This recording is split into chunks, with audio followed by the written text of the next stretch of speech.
There won't be any judges to be bribed. No witnesses who will disappear. The Roman is dead, and I killed him. The long Halloween is over. Hello everybody, welcome to the Comics Corner. My name is Mike. As always, I'm joined here with Johnny. Hey. This is our Halloween edition of First. Oh, Babby Yoda already in the chat. All right. What's up, Babby? Ooh, better take a sip of Yoo-Hoo, my favorite drink, being Mike. Just a couple cool boys as always. Yoda, nothing new Nothing out here. of the ordinary here on our Halloween edition of the Comics Corner Live, where we're going to be reviewing The Long Halloween, the Batman story by Jeff Loeb and Tim Sale. Johnny, what'd you think? I'd say basically 10 out of 10.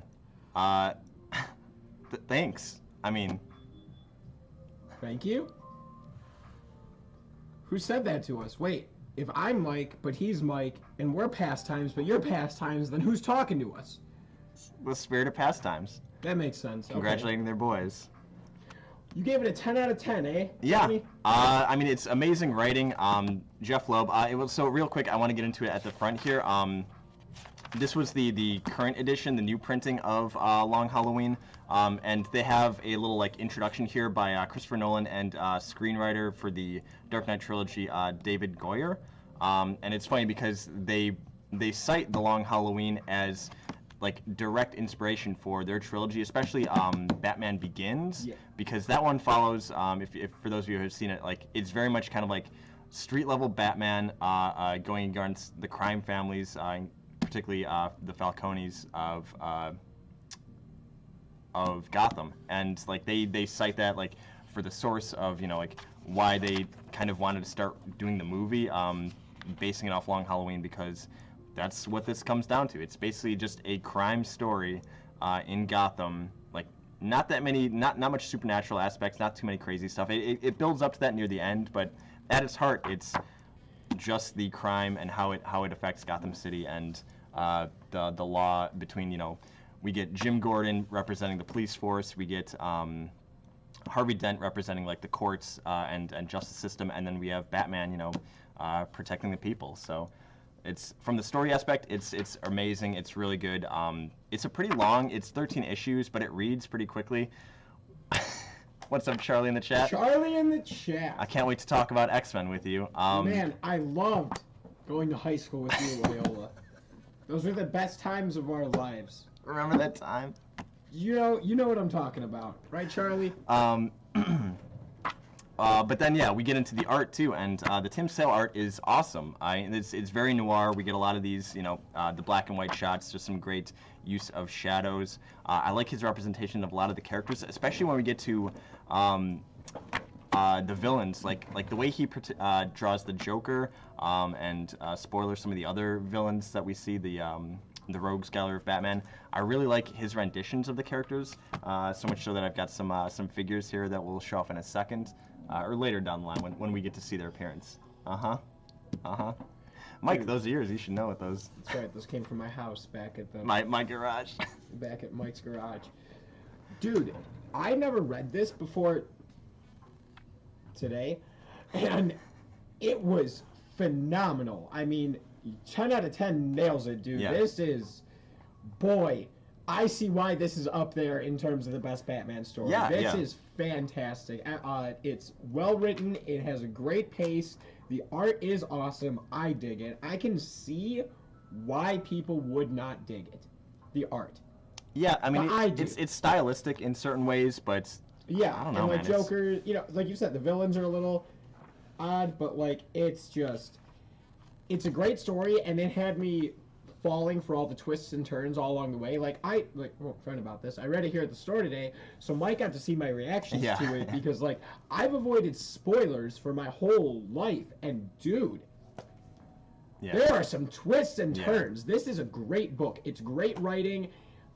I fell for it. Did you fall for the traps they were setting? Yeah. So I read it back in high school, but yeah, and obviously won't get into the spoilers up front here for the review part, but it is like a crime kind of thriller and a mystery. There's a lot of deaths happening throughout the story, and you have to try and figure out who's doing it and for what reason. And they don't really reveal it until like I said, it's about 13 issues until like issues like 12 and 13. And I believe this was a monthly when it came out back in 1996, which I didn't get a chance to check into it, but if they lined up each issue coming out the month of it, because each... I'm sure they did. Yeah, I was going to say, that would be a missed opportunity if they didn't, but each issue lines up with a certain holiday of each month.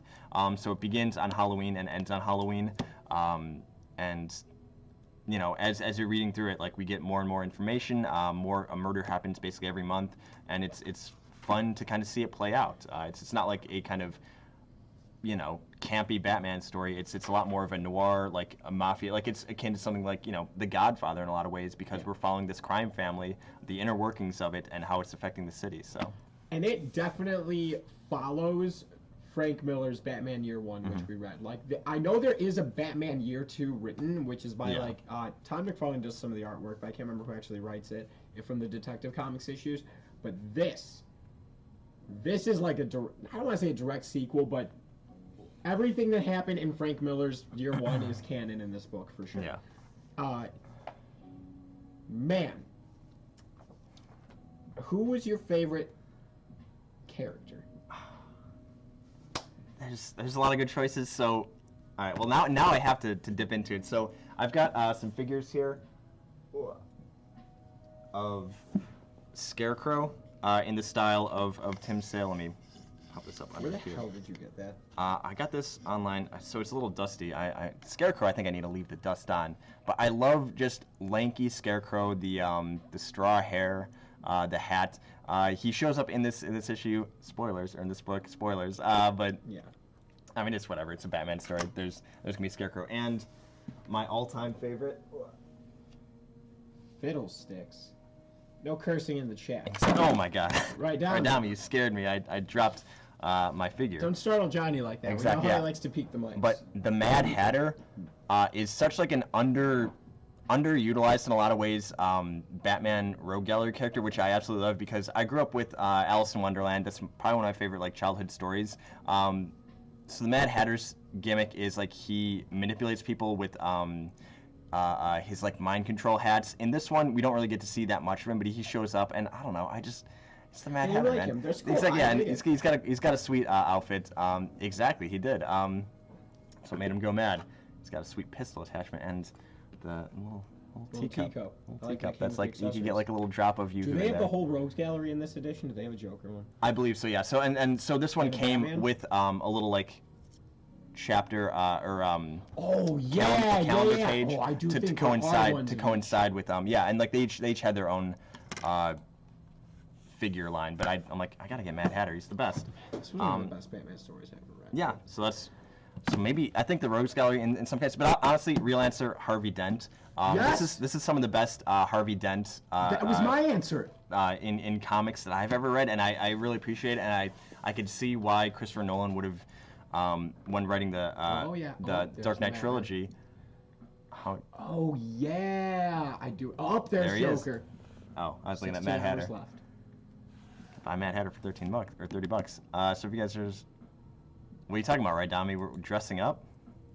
I know it's the Halloween episode, but you know we're That's just. a little ridiculous right now. At most, I think Mike might be dressing up as Tommy Wiseau from The Room, but you know it could just be Mike. But Harvey Dent in this story is so good. He definitely has a character see arc that he this? goes down. Yeah, exactly. Yeah, so they've got like all of the characters. Honestly, Oh my God. uh, No, it looks like they have Batman, Two-Face, Joker, Catwoman, Mad Hatter. I was gonna say, Oh no, but Scarecrow. fun fact, I'm pretty sure I bought this Mad Hatter from Pastimes like years and years ago, because Really? that line of figures I know we used to have. But yeah, Harvey Dent in the story is really good. He has a great character arc. Just the way that they write the character too, he's very believable. Like, I don't know, very charismatic in a way that I could get behind. That I feel like other renditions I've seen of Harvey Dent, especially like pre-Dark Knight, I just didn't really care for them that much. But he's a great character in this story. How about you, Mike? Favorite characters? Harvey Dent, dude. 100%. Yeah. It was the best. It's the best version of Harvey Dent we ever see. It goes really in depth to his character. And you see how much he actually cares about cleaning up Gotham. That it's Yeah. this personal mission of his in life. It's not I just... believe in Gotham City. He does, though, and he lives by it. And, like, I don't know. Imposter hack. I'm just reading that in the chat. That's funny. I don't know, man. We should dive in so we can talk about it, because it's going to take us a while to get through all of it. Because when we get to the end, there's a lot to dissect. Yeah, because I mean, I know we were looking up this afterward. Like, there are some theories. Like, it is Yeah. slightly ambiguous, the ending. I would agree. I As think far as, and granted, there are further stories in this kind of trilogy. So Yes. the precursor is Haunted Night, Batman Haunted Night, which collects three like short stories that Loeb and Sale did. A little bit more about like the villains in the Rogues Gallery. And then there are follow-up ones. What is it? Dark Triumph. Am I crazy? No, Dark Victory. Dark Victory. And then there was Catwoman When in Rome that also follows this story arc. Oh, yeah. Because throughout the story, the Catwoman appears and then like kind of dips out for a bit. And I think it follows that, or it might be a follow-up to it. But point being, there's more information in this storyline. So for you to follow up, because it ends on a cliffhanger. It's slightly ambiguous. And yeah, Mike looking kind of sus. It's because I shaved today. Kind of. Yeah. Yesterday. Looking like a lot more stubble. Hey. Johnny. Let me go for for Johnny's. Oh yeah. Excuse me. Sorry. Oh ho. That slipped. It might be a little bit old hat, You've seen me do it once. There's only so many times I could beat it. You can already see my top score down there. So, God. Yeah, I'm Mike over here. I don't have any tattoos. I got long sleeves on like I always do. Hiding what could be tattoos under there. But you couldn't do it again. Yeah, Johnny. There's so much to go through here, Charlie. I don't know if we'll have time where's to Pastimes play located? that. Gulf Mill Mall, between the AMC Theater and what used to be the Shop and Save. You see, they picked up and moved out back in March. So that's what I use to Johnny help usually people has his hair locate. tied back. It's weird. Exactly. Yeah, just let it go. Yeah.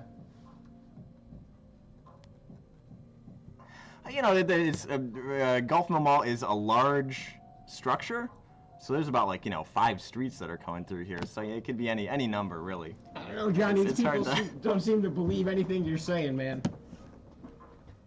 Batman: The Long Halloween. Are we going in on this? Yeah, I was gonna say let's get into it. All right. Batman: Long Halloween, Chapter 1, Crime, I believe in Gotham City.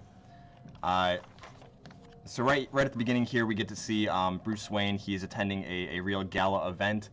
This is a party for the Roman, Carmine Falcone. Falcone?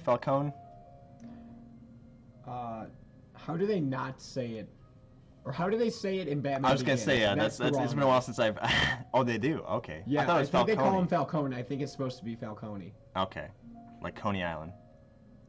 Oh, dude, Charlie, it's phenomenal. Yeah. So point being, we're getting into it now. We're gonna do the recap of the book. So there will be spoilers. So for those of you who are waiting to save for later, but again, quick recap. 10 out of 10. Amazing art, amazing story. Yeah. So it opens up in this office where Bruce Wayne is having a meeting with Carmine Falcone, and it's at the wedding of his nephew. Typical gangster stuff. Yeah, so it's exactly. His nephew, Johnny, who we were introduced to towards the end of Batman Year One. Exactly. Yeah. Johnny Vitti. Yeah. Yeah. Falcone was enlisting his nephew to. I think he was trying to get Batman killed, right? Yeah. Yeah, and then Catwoman attacked him. And in that attack, in Batman Year One, Catwoman slashed Falcone's face. Mm-hmm. So, pretty relevant, because when we see Falcone, he's got slashes across his face. So, it opens up at this wedding, and basically, they're trying to talk Bruce Wayne into voting yes on the board of the bank. Yeah, so Gotham City Bank. Yeah, so that basically, Falcone's going to use that bank to launder money. And Bruce Wayne knows it, and he's like, no, I'm not letting you do that. He's like the last holdout vote, so... Yes, they're trying to convince him, and he's saying, no, I'm not buying into that. Good old Bruce Wayne. So, exactly. He steps out of the office after that, and somebody catches him spying on that and plays it off like, oh, you're just drunk, yeah, you're just roaming around. Looking my way for the for the bathroom. Yeah, so... Who this guy turns out to be is Alberto. Alberto Falcone, who is Carmine's son, who is not involved in the crime part of the family at all. He went off to Oxford to become a scholar, so he's very smart. Blah blah blah. Yeah, the bookish one of the family. The bookish one. Yeah, and then we cut to Selena Kyle, of course, is at this party, and her and Bruce Wayne got a thing going on, so they've got that dynamic of their. Bruce and Selena in their love, and they're also Batman and Catwoman are in love, but they don't know that they're the, blah, blah, blah. So that's what's going on there. So, that's basically what's going on, and... We get more of the family drama of Carla, who is part of the family, Aunt Carla they call her, who is the kind of head of the crime family in Chicago, is stopping by. Chicago does get a lot of shout-outs in this Exactly, yeah. I mean, that's where Jim Gordon came from. It's one of the big cities in this universe that has, naturally a large crime family. So they're kind of having a meeting of the minds as part of this wedding. They're kind of a bit of a truce. There's some bad blood that we kind of see pop up here and there, but on the day of my daughter's wedding, they're putting that aside to just enjoy a nice party together. But they're still kind of scouting each other out and probing. And speaking of probing, we see at the bottom here somebody in the garage writing down license plate numbers, none other than District Attorney Harvey Dent. And also, Alberto thinks he has an idea of how to persuade Bruce Wayne, and he's like brings it up to Carmine, and he's like, "No, Alberto, like don't you worry about the family business. Like you're not involved in this. Yeah, you're not involved in it. It's part of the wedding. Just enjoy yourself, have a good time." But somebody doesn't have a good time, and that is Harvey Dent. They catch him out in the garage. He gets kind of clubbed from behind, knocked out. The easy way. Only to be woken up later by Bruce Wayne and Selina Kyle.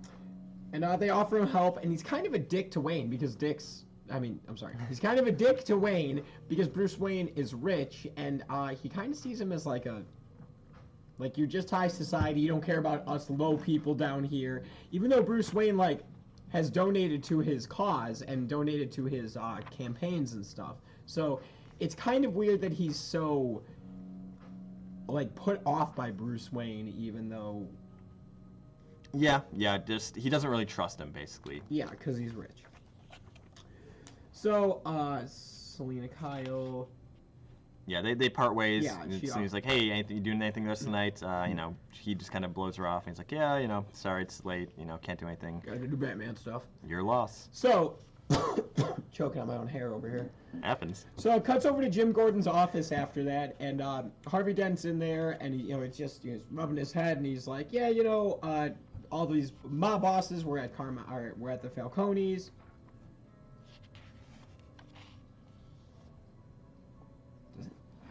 I talk a lot. I'm talking a lot. Everybody's talking a lot. Right on me. How's Pokemon? See, Vivid Voltage this Saturday. Johnny, what the hell are you talking about? You don't know anything about Pokemon. I think I overheard Nick talking about it. That sounds about right. But yeah, we've got we cut back to the wedding. They're taking pictures, but out in the background. We see a bat figure flying in. The Roman takes notice of it, and we see inside the mansion a safe is being opened, Cat Claw, and we see Catwoman breaking into one of the safes at the wedding. Yeah, and when we turn to the next page, this is such an insane splash page. Hell yeah. When I saw this, I'm like, I'm getting the absolute edition of this story. This is ridiculous artwork right there. Look at that, dude. Just absorb that for a moment. Yeah, I definitely dig the as far as Catwoman outfits. The cat suit always is good. The claws and the long boots, the purple. I'm a fan of the purple versions of Catwoman instead of the all black. So this is just, I don't know. As far as character design, I was always a fan of this one. Yeah. I literally want to go back and reread this. I know we're doing it right now. Yeah, but my God, this was fantastic. So basically, Batman's like, "What the hell are you doing here?" And she's like, "Mind your own business." And then it gets broken up by some of Falcone's guards. Yeah. So also keep in mind, because now I've read it, in the safe here, what we see: some pearls, some jewels, and a book. That's what's in there. Okay, just relevant for later. Yep. Okay, so they get away from this. Falcone shows up and he's pissed off because this happened on the day of his nephew's wedding. My own home where my children sleep. Yeah, hell, it's the opposite of heaven. Exactly. It's not a swear word. So Batman's following Selina, kind of questioning why she's always where the Roman is, why are you always around Carmine Falcone? Every time I go to spy on him, I run into you. Why is that? And she's kind of escaping and won't give him any answers. So that's that, and then boom, all of a sudden we see the bat signal, and it cuts this rooftop scene with Harvey Dent, Jim Gordon, and Batman. And basically, they have a very candid conversation that, the crime, Falcone, he can do whatever he wants. He is above the law, and he always finds a way out. And Batman and Jim are like, oh, but we can get him. And Harvey Dent is really of the mindset of like, no, he always finds a way out. He bribes a cop, he bribes a judge, he bribes whoever he has to get himself out of trouble. He never gets caught. So, yeah, Harvey Dent is leaning towards trying to go beyond the rules and their means to try and capture him. But you know, Jim and obviously Batman, you know, make a hard line of. We can't break the rules. You know, we could bend them maybe as much as we can, but we can never break them because that's what separates us from, from the criminals themselves. So they have this oath, this pact that they make on the rooftop that no matter what, they will not break the rules or do anything. Yeah, so they're not going to kill anybody because that's what I don't know. I don't get the question. Well, Mike, Raidami is talking about simping. Well, give us some context, Raidami. Are you simping for us?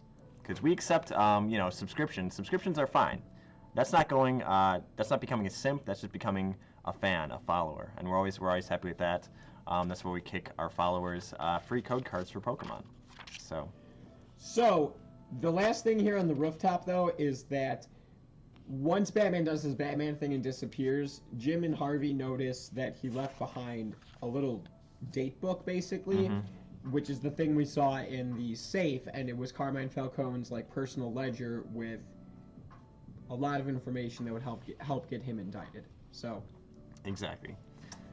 Then we cut over to that board meeting. It's July now, so we cut over to that board meeting where they're voting on letting Falcone into the bank to launder his money, basically. And Bruce is like, no, I'm not voting yes on that. And this guy, what's his name? Daniels, right? Richard Daniels?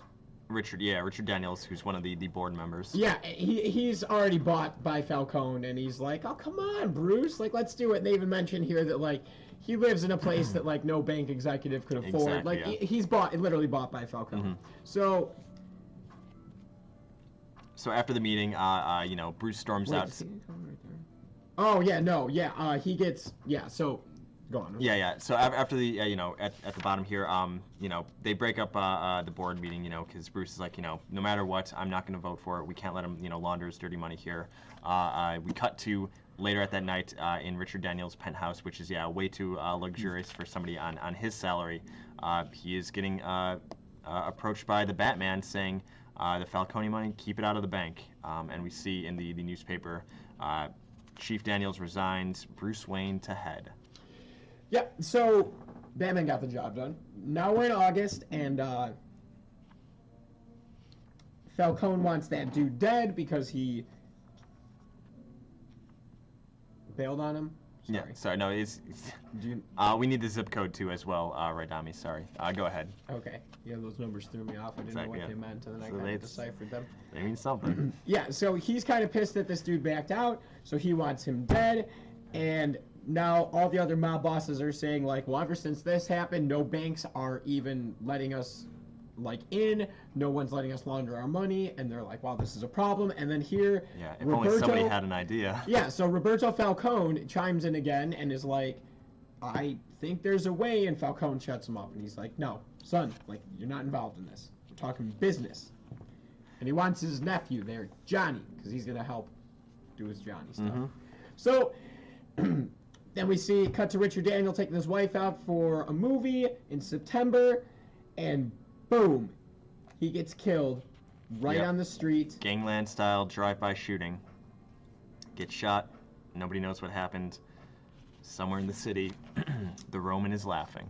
And then we cut to the first of many black and white panels that give us our first glimpse at who later we find out to be the villain Holiday. Yeah, who's the main antagonist of our story. Yep, we see a gun being put into a vice, serial number being sanded down, and the nipple of a milk bottle next to it.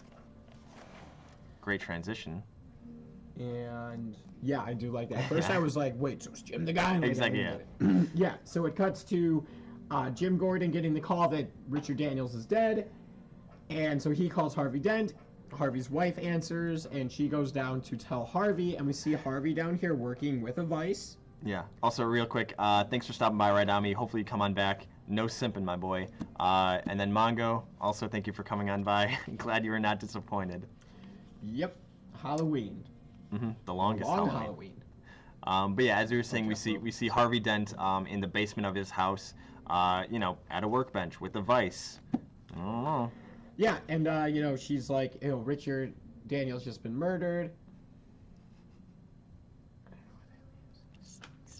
It's okay, Mike. Yeah, Yeah, I'm not hip. I know you're not. Wow. Yeah, you would know better Exactly. than anybody. So, you know, and his wife asks him, like, you know, like, I'm so scared, or doesn't ask him, I'm scared that one night I'm gonna get a call and it's gonna be you that's dead. Yeah. So, it's like, shh. Kill this. So then we cut to more black and white, and it's Johnny Vitti, is that his name? Vitti, yeah. Getting in the bathtub, and then boom, crack of the door, that gun that we saw being scraped pops out, boom, gun goes off, Johnny is dead, sitting in a pool of his own blood. Yep. Gun left on the floor. With a jack-o'-lantern there, and in a pool of his own blood, he is dead. Then it cuts to Harvey Dent saying, this is important. Yeah. 2 shots to the head. You ask me, couldn't have happened to a nicer guy. Obviously being sarcastic. District Attorney Dent, I don't want to hear that talk coming from you, either privately or publicly. Yeah, and basically they're like, you're condoning that kind of action, and he's kind of like, well, it gets the job done, man. Yeah. So then, you know, as they're having this conversation, Batman notices that Catwoman is spying on them, and Batman kind of goes out and is like, hey, what the hell's going on here? Oof. This is your copy. That's fine. Is there a tear? No. No longer near mint? No tear, but no longer near mint. It's fine. Are you sure? It's I will fine. buy you a new copy. It's okay. Sorry, Johnny. It's okay, Mike. And Mongo, do as we say, not as we do. But yeah, cut back to Batman and Catwoman on the on the rooftop. Again, talking about you know, why are you always spying on us? You know, and she's trying to lend a hand if possible. Then it cuts to Halloween night in Gotham City. And basically Batman and, I forgot what the hell was going on here. Oh yeah, Batman and Harvey Dent team up. And remember the mob said that they couldn't get their money anywhere, so they find out where that money's being hidden, and it's literally just like in The Dark Knight. I was gonna say, yeah, this kind of imagery may look familiar to folks. It's a warehouse full of fake money and untraceable cash. And Harvey Dent, again, like his, what's the word I'm looking for? Like his. Oh yeah, like we kind of see some of his conscience and how he kind of reacts in these situations, because he's I was a fan of this little like back and forth too of Harvey Dent saying, "Oh boy, you know, if we were 2 other guys in a room full of untraceable cash," Batman says, "We're not." Yeah, but I was thinking how easy. Don't. So yeah, Harvey Dent having like. Would it be like if we did, huh? Exactly. Yeah, having a quick you know. Is that a thing? Yes, that happens all the time, and I hate it. That chair, Mike's mic only chair, for some reason it just like loses the pneumatic pressure, just like goes down in the middle of the stream. It's like, you gotta upgrade, dog. I wish I could. But yeah, he has a quick moment of realization of like, man, you know, how much money, you know, could do good stuff for us, but you know, Batman's like, just don't think about it, we're here for a reason. And that reason is to pour gasoline, light a match, and burn all that dirty money down. Which they do. So then, again, it's Halloween night, cuts to Harvey going home after they just burned a bunch of mob money, and goes up to the door, and his wife answers, and she's like, hey, we got a package. And he's like, oh, okay. And then there's this car out there spying on them, and the guy just says, do it. And the house explodes. Or there's an explosion in the house. End scene. End book. Greatest Batman story ever. Yep, close. So, Mongo, what did you think of The Long Halloween? So far, we have a murderer who killed Johnny Vitti. Vitti. But that was not on Halloween night, right? That one, yeah, that one was. Am I crazy? Hence the, pumpkin. The pumpkin. Oh, maybe not. They don't actually show that. Takes place in October, but then, I guess Halloween night is... it might have taken place a little bit earlier in the day, but... I think it does. Yeah. Okay, So then it cuts to, it opens, Batman saying Harvey Dent is dead. So that blast apparently got Harvey Dent. And they have this guy tied up who's the leader of this little Irish mob family. I can't remember his name. Doesn't really matter. Mickey. Mickey. And basically they got him tied up and they're like, yeah, look, we've got, wow. Yeah. Just don't, Okay. yeah, I think you can't, like, lean too far on it. That, like, triggers something to fall. Oh, we're just gonna stay down. Exactly, yeah, low angles. Yeah. So, man. It's hard being Mike. Yeah, man. Walk a mile in my shoes. It's hot in here. Walk a mile in my wig. So, they're questioning this guy, Gordon, and Batman. They're like, look, Harvey Dent is dead. We're tying you and your whole crew to the scene. Mm-hmm. You're gonna have to confess that, you were hired by Falcone. And they're like, Falcone? Never heard of him. Don't know who you're talking about. Mm-hmm. And so yeah, Mickey and his whole crew are being interrogated, very tight-lipped about it, very, as they talk about, rehearsed. He goes over what happened during, him getting caught by Batman, that he was caught out by Batman at a hotel. There's a quick shootout. He scrambled. He got into the sewers like a rat in the Gotham sewers. And when he's down there, they get confronted by Solomon Grundy, which Batman says Solomon Grundy, one of Gotham's lost souls, who's out here living in the sewers, and just kind of like an animal, like somebody stepped into his territory, and all he can do is try and defend it, and he starts attacking. Batman throws a few punches his way, and Solomon Grundy just kind of tanks it, and it's like a quick back and forth. I'm sweating up here. That's fine. I got it. It's okay. Take a quick trim. So a quick breather. Wow. That's hot in there. Oh man, now I look like my hair's all messed up and like I'm balding. Not though. Well, everything's reversed. Alright, cool. Whew! Okay. Everything's reversed. Batman! Batman, The Long Halloween. So there's a quick fight. Solomon Grundy, who is innocent of the whole affair, as he says, kind of slinks off back into the sewers, and he gets back into chasing Mickey. And in doing so, he caught him. We cut back to to where they're interrogating him, and they transfer him back down to the cell with the others because they're like, we've got a different angle for this. So yeah, and also in that interrogation, the Mickey guy does, for the first time, put into Gordon and Batman's head, like, hey, there's talk that Dent was the guy who ended up showing up and killing Johnny in the bathtub. And they're like, Gordon at least is kind of suspicious of it. yeah, So, it happens. When you've got long hair like that, they end up showing up everywhere, and it's kind of rough. It's wild. I'm sorry to the Pastimes bathroom for just like the loose hairs. I guess that is your hair in there all the time. Probably. Okay, so then we cut back to Carmine's penthouse, and Carla, his sister, who's Johnny's mom, busts in, and she's pissed all hell. Her son is dead, asking what the hell he's gonna do about it, and his son Roberto kind of just observing there, kind of like, I could fix all this. Then it cuts to the cell of the Irish, and they're basically talking over how, like, they're just going to stick together and get through this. They're not going to... keep tight-lipped, Yeah, they're not going to turn on one another. They're not going to turn on Falcone. Not their first rodeo. They're being interrogated, give a very kind of scripted, similar response, without kind of throwing Falcone under the bus. And Batman even realizes, like he says, 5 confessions, including Mickey, rehearsed clean. Whatever the Roman is paying them, he's getting his money's worth. And then, what did you think of this? This was the only thing that was kind of like, about. Then it cuts to, I didn't. I was a little, So then, they're like, bring Mickey back up. And it turns out that it was Harvey Dent, who we were led to believe is dead, but we knew he wasn't. I mean, we knew he wasn't. Basically... He was in disguise as Mickey when he went down there trying to get information. This was a little foreshadowed. When they're sending Mickey down, there is a quite literal changing of the guard that happens momentarily. Let me see if I can find that page. Yep, they're sending him back down. We see a guard with Mickey. Hey, who turned out the lights? Everything all right? Sure, boyo. And there's the guard. He changes, and like the posture on Mickey kind of changes. So like we see that something's kind of not quite right. Yeah.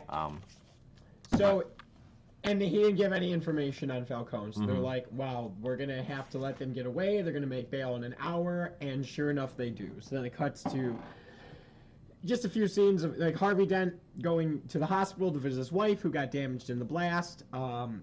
Gordon getting home late because he missed Thanksgiving dinner because they were interrogating Mickey. Yeah. Batman seeing them make bail in less than an hour because Gordon wanted them prosecuted. He said charge them, but Harvey said no because they're just gonna go on the streets. We'll see how the Roman reacts to the idea of them making bail. Probably alludes or assumes the fact that maybe they said something. So he's like, well, we'll let the Roman react and see how he does. Yeah. So then also, Batman feeds Solomon Grundy. Am I a sap?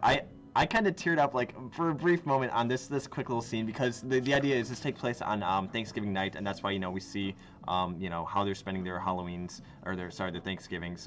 Gordon comes home late to dinner, but Batman returns to Solomon Grundy in the sewer and like leaves a nice Thanksgiving plate for him. And he's just Solomon Grundy born on a Monday. Yeah, I thought that was funny. It was cute. Yeah. Yeah. So then Batman's going away from there, and it cuts to the Irish folk. Irish folk. I don't know if that was a. They're having a dinner and celebration, here's to Falcone. We got away with this. He paid for everything. We're having a great dinner, and then we turn the page, and boom, right on cue, Holiday enters and commits a mass murder of all 5 of the members. Leaves the gun, leaves the cornucopia, and leaves 5 bodies behind. Yep. Chapter 3, Christmas. Opens up with my personal favorite, the Joker, singing some holiday tunes, but he's kind of this artwork is so great. But he's pissed off because basically he's saying that there's only room for one psychopath mass murderer in Gotham and this Holiday character who the papers have now dubbed Holiday. There can't be 2, so he's like, I'm gonna have to find out who this guy is and kill him, basically. Exactly. So, and then we see it cuts to Arkham Asylum, and Jim and Batman are talking. Yeah, walking around, and they come across Julian Day, a.k.a. the Calendar Man, whose whole shtick is he had a bunch of murders that coincide with different holidays. And they were coming here to, basically check on and confirm that the reports are correct, that he is in fact in Arkham. So, if there's a killer going around killing on holidays, they wanted to make sure that it wasn't the Calendar Man that escaped and is doing all this. So they go in to check on him and also maybe, try and get some information on it. Jim Gordon says, by February we're going to have caught the killer by then. We'll hunt him down. Yeah, and this guy's clearly insane. He's like, well, better be careful because there's a lot of holidays throughout the year, so if you're gonna have a lot of murders, so hopefully you get them soon. Batman's like, all right, let's go. So then it cuts to Maroni, who's one of the other mob bosses. He's the rival to the Falcone family. Correct. Yeah. So, and also I think Maroni is in. What was he in? He's in. Was he in like in the movie? He might be. I can't picture him. I could picture the Falcone guy because he's like some character actor that's usually in a lot of like mob and gangster movies. But I can't picture who Maroni would have been. But again, it's been a while since I've seen at least Dark Knight Returns. Yeah. So he's eating at his Italian restaurant with his guards, and then they end up getting poisoned by what's clearly the Joker, and then the Joker is there, and he basically is like, "Hey, Maroni, who's Holiday? Because I think it's you, because he picked off some of Falcone's guys, and all this, that would benefit you." And he's like, "No, I'm not Holiday." So then he goes to leave, and lo and behold, Batman's right there, and he jumps out, and he wants to know what the hell is going on. He has a few words for Maroni, Yeah. Basically similar thing of, they're trying to find who the Holiday killer is because, again, it lines up for Maroni if he's the one that is, benefiting in some ways because of these killings, so. So then it cuts to Harvey Dent taking his wife, what is her name, Gilda? Yeah. Gilda, yeah. Taking her to a new home because their house got blown up, so takes her to a new house that he bought and surprises her on Christmas, and this is the first time he makes a 2 reference. She's like, Harvey, can we really afford it? No, so I'll just have to work twice as hard. Dun, dun, dun. Twice. Okay. So she's pretty happy. She jumped out of her chair. Wheelchair, yeah. Well, I mean, they said like like she's recovering. It's not like yeah, that but she. that's relevant. Okay. I think for later. Exactly. Because she's supposed to be pretty injured. And she's Exactly. just Yeah. The doctors, what do they know? So they enter the house, and right away Harvey Dent realizes that something's off, and then tells Gilda to go upstairs. He's like, "I'll be up in a minute," and he walks in the living room, and the Joker's there. Mm-hmm. So he basically wants to know. Well, he's against. He lets him know that he's against Holiday because this town ain't big enough for 2 homicidal maniacs. So he's trying to like get to the bottom of it and try and send out a warning. And that's just about all he's doing. So then it cuts to him breaking in on Falcone, and what does he do? He's threatening here again of find who Holiday is, or basically he'll kill everyone in Gotham City till he finds them. And then he goes to leave and kills a couple guards along the way, and then this guy who's Maroni's like personal bodyguard goes to stop Joker, and Joker gets away, but he's right there at the door entrance, and when he walks out on Christmas Day, boom, Joker gets away, and out of nowhere, Holiday appears and shoots him. Third victim leaves the snow globe.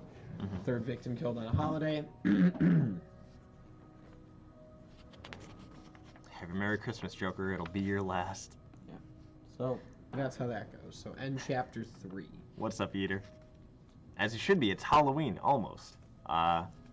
Terror is one of the the feelings that you're gonna get. Also, speaking of terrifying, we get a nice big image here of the Joker. Like I said, I'm a big fan of the way that Sale kind of portrays him with like this huge toothy grin. For as realistic as this story kind of is so far, like it's very just it's just kind of a generic gangster movie that just happens to have Batman. Because we get to see it from the angle of the crime family and how it's affecting them, and then also just from the justice system side of Harvey Dent and Jim Gordon, trying to do their best between like policing and just detective work to try and find it. But yeah, huge cartoony looking Joker that I dig. So yeah, I like it. So time to ring in the new year. Yeah, so Joker is basically stealing a plane to fly over the New Year's Eve party and drop a bunch of Joker. Yeah, because it's New Year's night. Yeah, they're basically the equivalent of the Times Square gathering of the dropping of the ball. Yeah, he wants to break up in only a style that Joker can do. Yeah, and so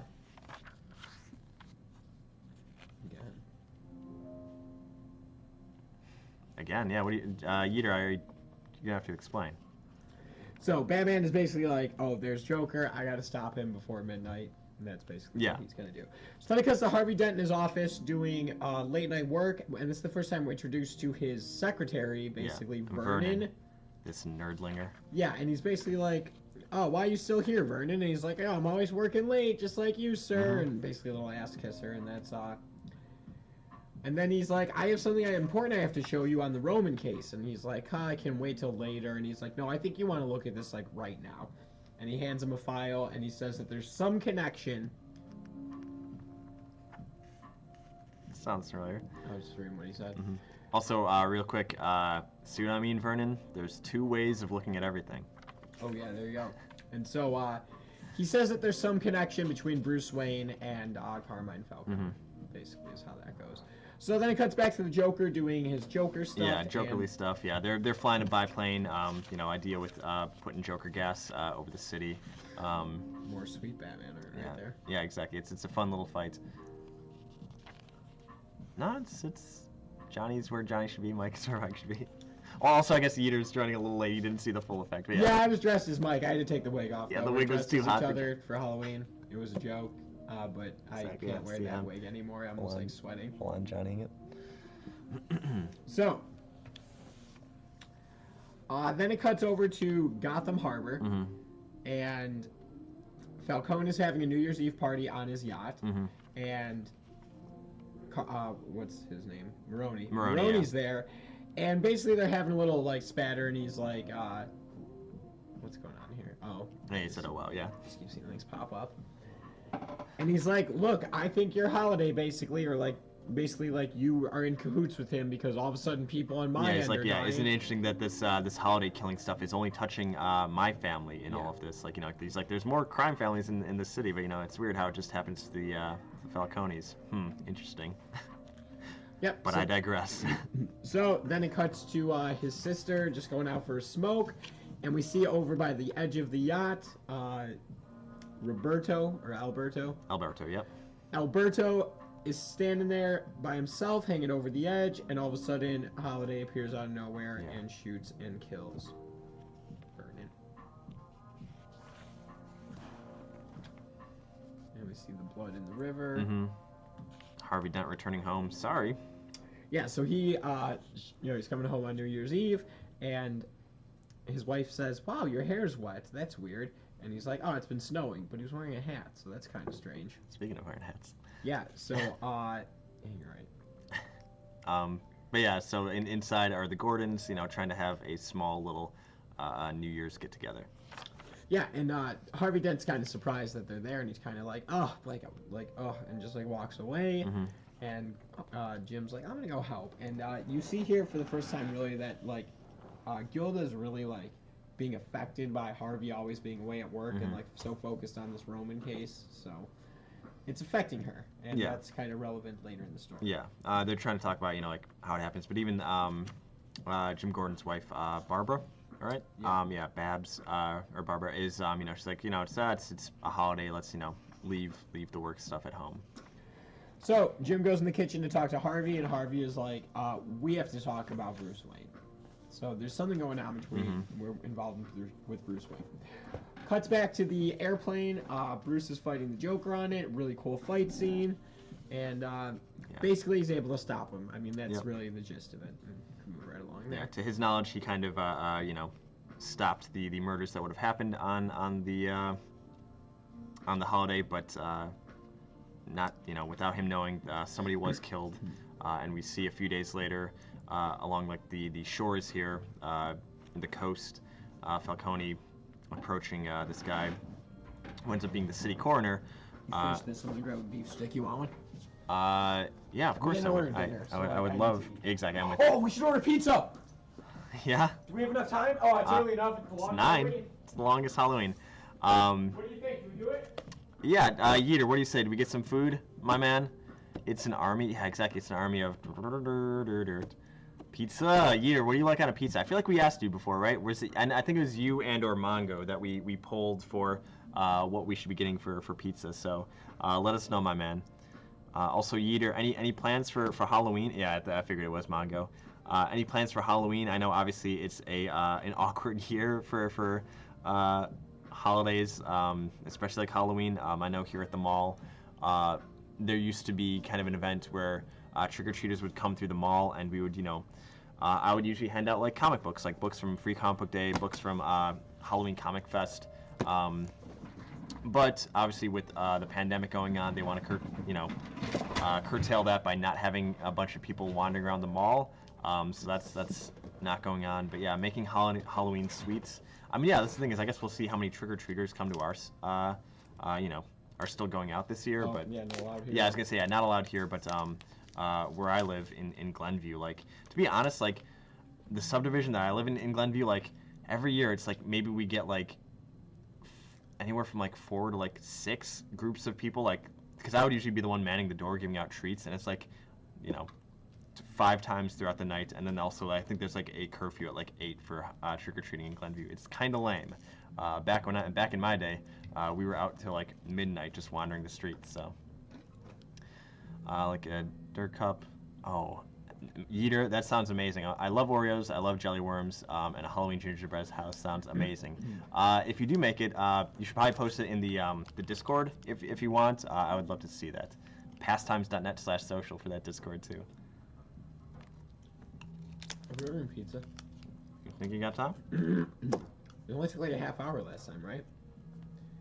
About? How did we do it last time? How do we order it? Do we call or do we do it online? I think I did it online. Want to do it? Keep talking. Yeah. We can put a pin in this. Well, here, let's wrap this chapter up. It's like one more page. Yeah. So on the shore, Carmine, with the coroner who says, we found some personal effects on the body. I should warn you, the seagulls. Carmine goes to the body and, tearfully says Alberto. Yeah, so the body washed up. A week later, Alberto's dead. Mm-hmm.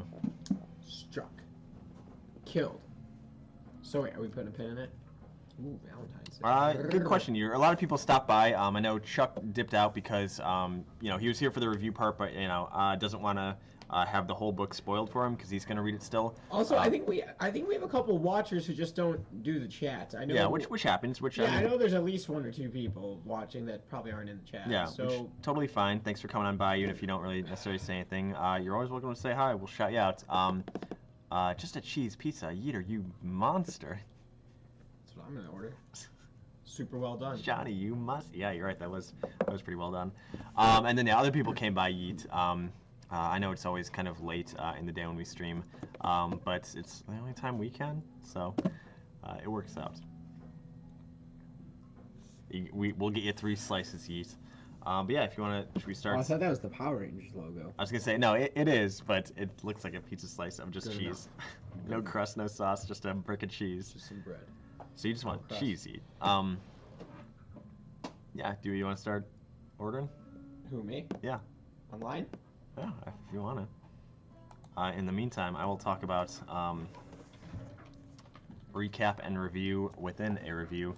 Rock and Roll Terrorist, The Graphic Life of Shock Rocker G.G. Allen. So, that's part of my costume. I had a G.G. Allen t-shirt. For those of you who remembered Is that why you early in ordered the that stream. book? Not necessarily. Like, yes and no. Like we've talked about in previous streams how much obviously Johnny loves punk rock and like hardcore rock like that, and my only exposure to it, at least I knew in any kind of like depth, was G.G. Allen, who is What a 233 Golf Road. 233 Golf Mill Center. Yep, located on the corner of something. But he's an interesting character. I can't really show everything in this book. A quick little skim, but you know. This was 8 or B? 8. Okay. But I don't know. He was always an interesting character to me. I saw back in college. It was a documentary called Hated that was done by, gosh, his name escapes me, but he was the guy who would later write The Hangover. He did a, oh, here we go. Done by Todd Phillips. They mention it here in this kind of autobiographical comic. Todd Phillips, who would later do The Hangover, and most notably, they did The Joker, which is bringing it back to comics here. Sorry, Yeater says, can you get a pizza table? Do they have those? Are you talking about like the little like plastic thing that holds up the box, or are you talking about like a table-sized pizza? What do you want? Hit me up with that pineapple and pepperoni.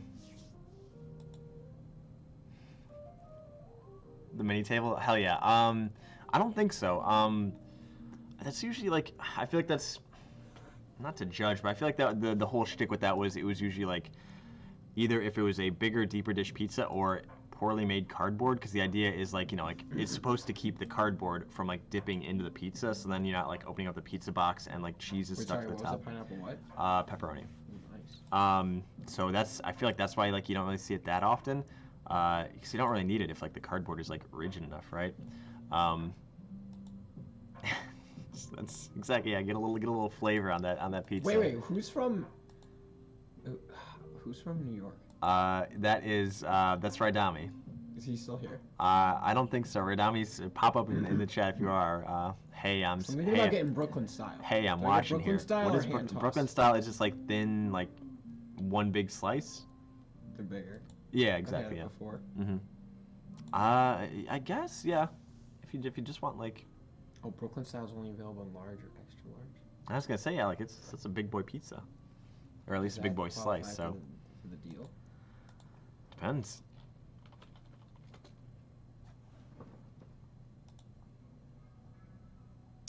Yeah, he says he lives next to the mall. Hell yeah, man. We need, one of these days we have to have just Yeet just in the background screaming. I live in one of the weird clothes stores. Yeah, it's a bummer. There's quite a few of those now. One more store dipped out, so you know we'll see how things go. I remember hearing scuttlebutt that the Kohl's on the other side of the mall is going to like swap to where the JCPenney is now, and then they're going to turn the Kohl's into like residential stuff. Like I think like not necessarily condos, but like maybe apartments or something like that. Which apparently they've been doing that with other malls because you know, hey, it's tough being a mall out there if physical stores are kind of closing up, and especially in the middle of a pandemic where not many people are going out and buying anyway. So a lot of malls are kind of rearranging to different methods to, you know, to accommodate. So we'll see how that goes. And then Yeeter, maybe you will be living in the mall with the rest of us. So I have considered when I heard that fact, I'm like, how weird would it be for me to like live in one of those condos and then just like walk to work through the mall? I'm like, I don't know if that's either really cool or really sad. The more I thought about it, maybe the latter. Didn't you have to get something else to get the order up? What do you mean? I think you're doing it right. This is all that I saw, right? Are you looking for a certain like deal? Yeah, it was that $5.99 mix and match. There should be on like the main page. You should be able to like click deals or whatever. Man, this is becoming more difficult. Yeah, Yeet, if you just like slip us, you will. So I could have just called it in faster. Yeah, maybe, but look at the interface. We get to watch the pizza tracker. Yeah, Yeeter, feel free to rickroll me live in person. Like I said, I remember the first time you came by, but I vaguely recall your face. So I'm sure one of these days you could just sneak up on us, like, hey, can you grade this Pokemon card for me, and like hand it like, okay. Well, so now I'm just like giving you the best idea, but also spoiling it. You should come in with a Pokemon card. And then you like, you know, slide it across the table to us and like, hey, can you grade this? Can you check it out? Can you see how much this is worth? And then you slide it across and you like flip it, and then bam, it's a picture of Rickroll like taped on top of like a base set Charizard. Does this look like you? I guess yeah. He's wearing a hat. Is that long hair or is that just his like his neck and shoulder? If that's long hair, then yeah, they definitely. Yeah, I'm gonna have to talk with somebody. I don't know who that is. Yeah. Stealing my likeness. Although he's got like a mustache. I don't really have it. I don't really grow facial hair. It's not that good, so gotta be more clean cut to be the canonical Mike.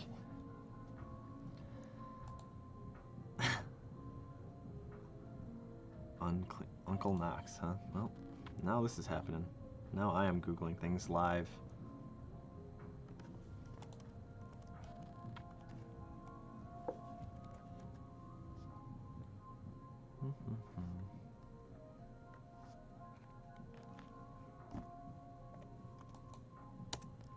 What's the last thing that you that you dressed up as on Halloween? Okay, I see that image larger, but I don't see the dude. So we gotta get something else. We want dessert. Oh, to fill out like a certain limit. Cinnamon bread twist. Sure, hell yeah. Is that what we're getting? Yeah, that sounds good. I'm imagining it, Yeeter. That would be, I'm sure Royce might roll her eyes at you, especially if she doesn't recognize you. A custom-made Robin costume. Hell yeah, like classic, like cape, mostly yellow. Oh. Well, I guess you know that I'm the comics manager. If you saying Robin costume, I immediately thought Batman and Robin. But yeah, Robin from Fire Emblem is also a good one. Was somebody like Marth alongside you, or was it just you doing the thing?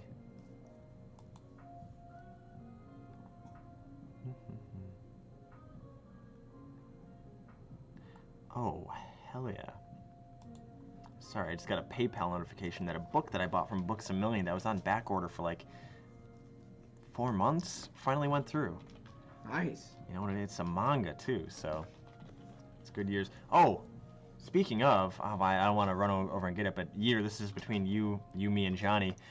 Berserk 3 finally came in, so we're probably going to be reading, not this next week, we already have a book lined up that's going to be the week after. For that, but the week after that, I think is immediately, I know we said we're going to open it back up to suggestions, but Executive Decision, Berserk Volume 3 came in, so we're definitely going to be reading that for the following week, and I really look forward to that because that's a solid issue, or solid comic so far from what we've read.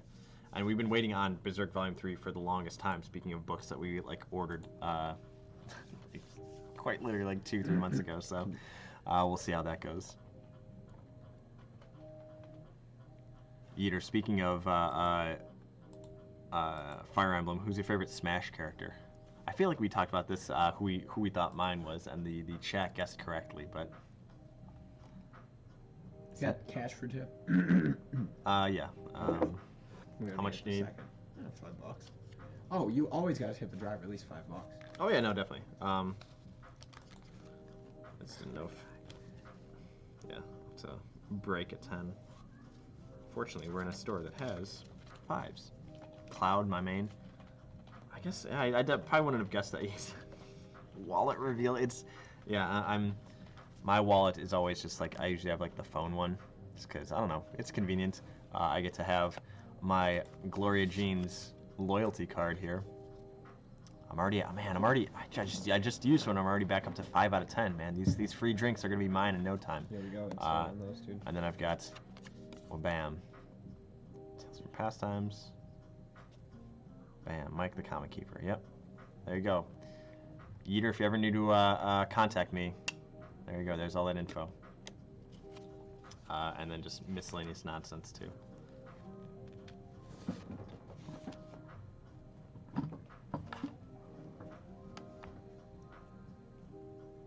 Yeah, see, my girlfriend's watching and she doesn't have sound. Exactly. Why are you guys just stopping to order pizza? We were hungry. That's why. Exactly. Yeah. I gotta tell them to make it extra well done though. I need that just to hang up in my room. Yeater, next time you're here, how about this? I'll trade you a JPEG of Richard Roll for one of my business cards. Does that sound like a deal? Because that I could definitely do for you. Yeah, for a picture of rock and roll. Did it not go through? Just trust me. Yes. All right. Yeah, that is a deal, Yeet. 100 messages. Yeah, I love seeing that. That's always a good sign. It means that Yeet is doing like 60 of the messages. I actually just threw in an order online under John. I had a request. Can you make the cheese pizza extra well done, like well done as you guys can make it, basically? Cool.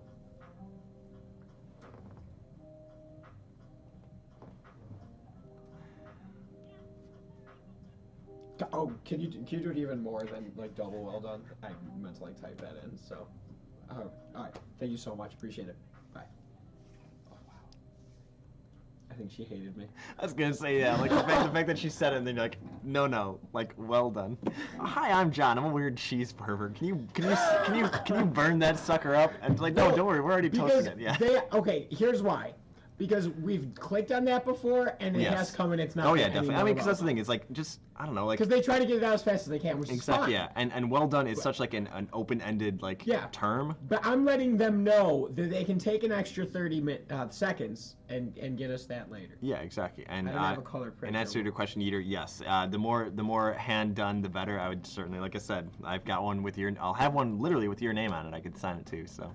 All right, let's burn through this baby till that pizza comes. Yeah. All right. So Chapter 5, Valentine's Day. So we got some murders going on in Gotham, including the son, nephew, and bodyguard of Carmine Falcone. Okay. Gordon and Harvey Dent show up to Wayne Manor looking for Bruce Wayne to question him, but he's not there. And basically, we still don't know why they want to question him, just that there's a connection between him and Falcone. And they even ask Alfred, like, hey, you ever hear of a guy named Carmine Falcone coming over here? And he's like, no, I don't know what you're talking about. Yeah, and Alfred's trying to kind of shoot them out here a little quick by saying, giving the idea of, one, Master Bruce probably isn't gonna be out here. It's Valentine's Day. He's a bit of a socialite. He might not come back till later. And then also, don't you guys have better business to do on this Valentine's Day? Like how's Miss Gordon? Like how's Gilda and stuff like that. So he's like, oh crap, I gotta get some flowers. So then it cuts to Falcone going to his son's grave and visiting it, and Batman shows up and basically is like, "Is it worth it? Like, was it worth it for your son to die?" And he doesn't take too kindly to that, so he's gonna try to shoot Batman. Stupid.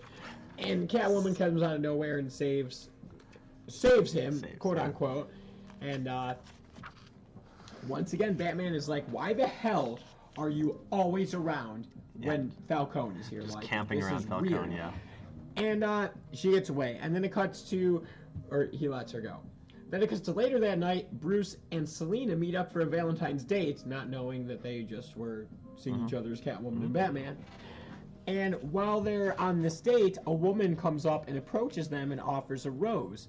And Bruce is like, "Yeah, I'll get you a rose." And when he goes to get it, it nicks him, the thorn. And, the lady's like, "Oh, I'm so sorry," but, it's suspicious because she's, Yeah, this cloaked, hooded figure gives a nice pale smile at the bottom, but no time for that. We're back. We're back in it. Then it cuts to my favorite weasel. Which one? Little dude named Vernon, who is apparently not just Harvey Dent's secretary, but he's also a little double agent working for Maroni. In the pocket of Maroni. Yeah. So, what you got going on there? You want to know some Pokemon knowledge? Should I tell him? Sure. You know what I brought here in the store to have Royce look at?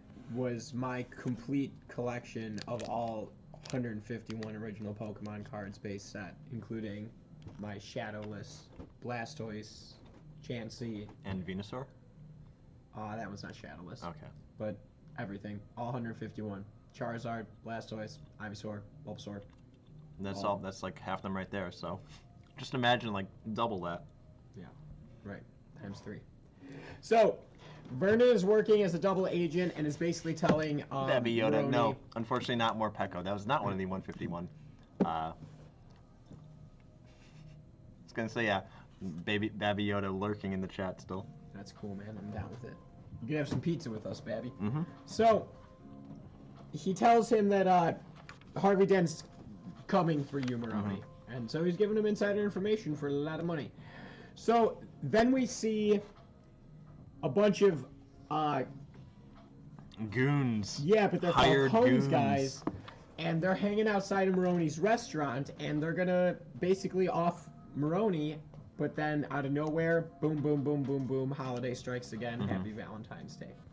And the frickin' car explodes and ends up damaging the restaurant, so finally Maroni gets hit, and it kills a bunch of the people inside. So... Thank you, manga. basically, whoa. Calm down, football boy. Who's football boy? Yeeter. But yeah, we see Gordon coming home to his wife. We see Harvey coming home to his wife. Well, yeah, wife, right? They're married. Oh, yeah. And then Batman returning home, not to his wife, but to the empty Wayne Manor. He walks right past Alfred as if in a daze, being beckoned by none other than Poison Ivy. Damn. Knew it. When I was reading it the first time, I knew it. So, okay. Not yet, manga. So, we're at chapter 6, so almost halfway through.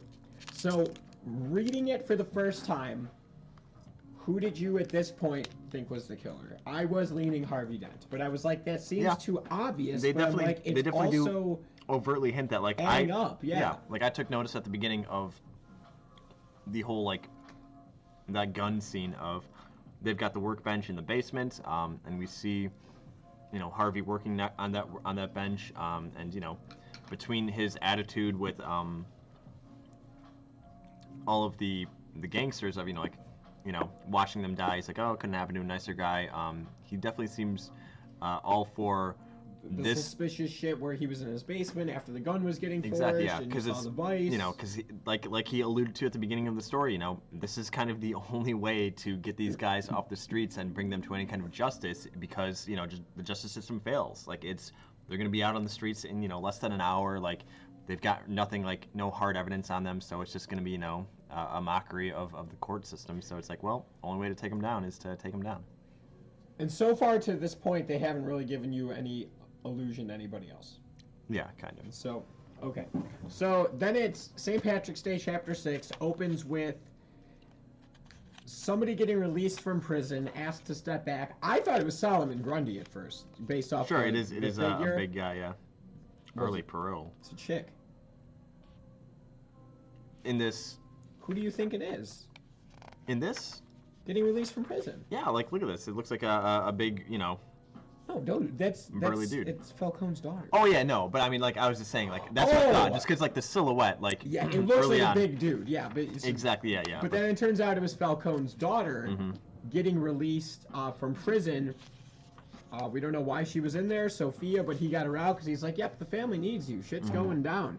So after Poison Ivy was there messing with Bruce on Valentine's Day, and now it's March, we see Bruce on the board again for the bank, voting all of a sudden for Falcone to be accepted. To The allow that that money to be taken in by the bank. Yeah, the board is like, oh yeah, we're absolutely thrilled. And like as he's leaving, Selena Kyle like is at the door and she's like, Bruce, like what the hell? And he walks right by her and gets in a car and she notices that it's Ivy. So her being Catwoman, she knows about Ivy and so blah blah blah. Yeah, and the way in which Bruce has been acting, so. Yeah, and then we see that Maroni, after his restaurant got blown up, decides to declare war on Falcone, and so he, right? Is that what's going on here? Yeah, yeah. Yeah, they've got like the bodies piling up between like this kind of gangland war that's Yeah, that's that been is what's sparked. happening. Yeah, okay. So, and then this is where Dent, once again, he's like, you know, what does it matter? They're out there doing our jobs for us. And Gordon's like, no, that's not our job. Our job does not involve murder. That's what's going on. So yeah. And this is where Gordon says he was from Chicago, and I thought that was awesome. I liked that. And we see Vernon here spying on them because he's bringing it up once again. You know, Dent is like, we gotta talk to Bruce Wayne. Like, we still gotta do that. And Gordon's like, you're still on that, huh? And Maroni and Wayne, 2 for 1. I like it. Yeah. So then we cut to Carla, who is, you know, Johnny's mom. Johnny's dead. She's practicing with a 22. Basically saying that she wants to kill whoever killed Johnny, thinking it was Harvey Dent, I'm pretty sure is what she implies here. I'm sorry to hear that, Mongo.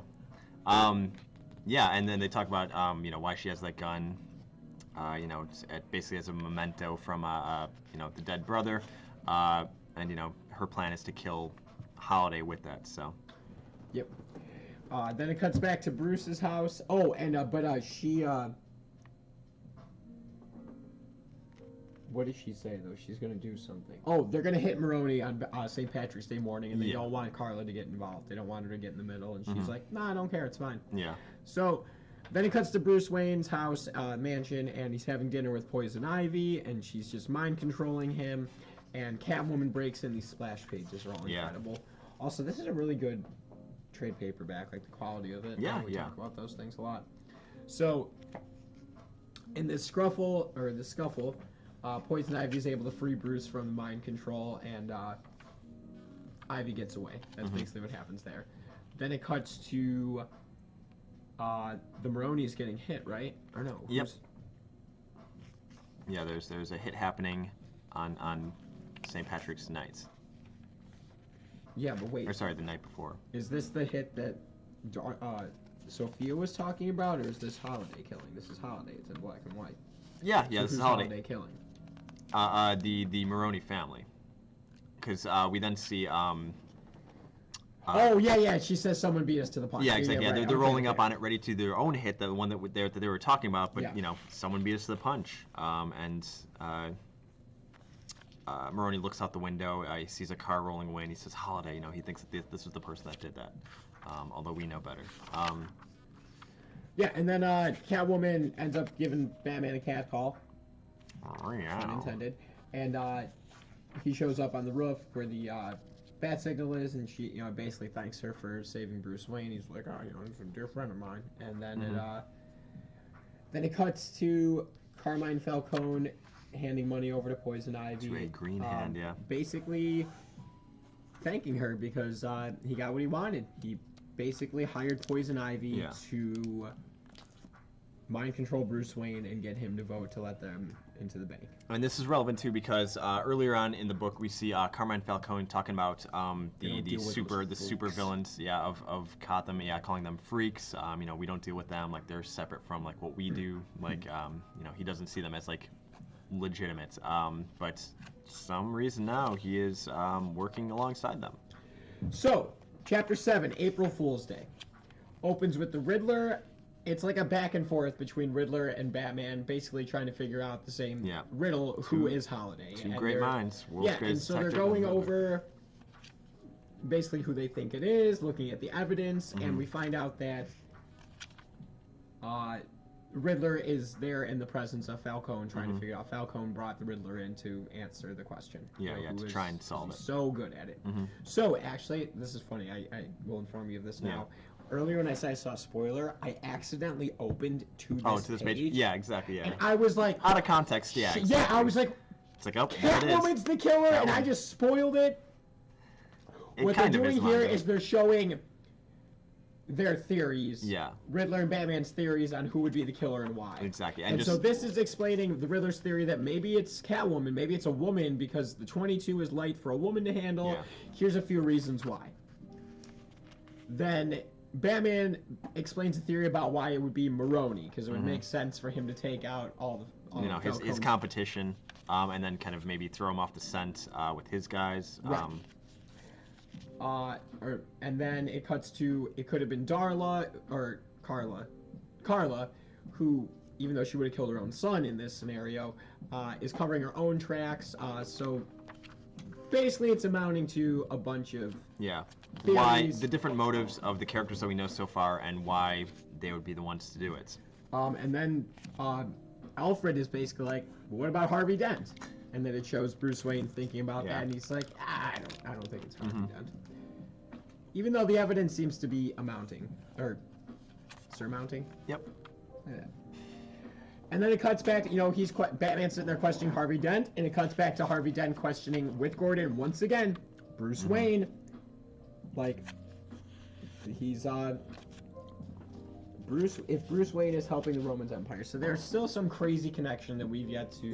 We haven't explained it because every time that they tried to go by and talk to Bruce Wayne, he conveniently or not so conveniently wasn't there. So. And then basically the Riddler is saying like, I don't actually know the answer. Falcone's getting a little frustrated. And it kind of pisses Falcone off. It's like I paid you to be here. All you've done is given me a bunch of different hypotheses, with no certainty of one over the other. So, if your life depended on it, and it does, tell me, who is Holiday? And kind of, he says, you? And then he's like, get him out of here. Yeah. So, Sophia goes and throws him out the back door, cuts to black and white. At this point, we know what that means.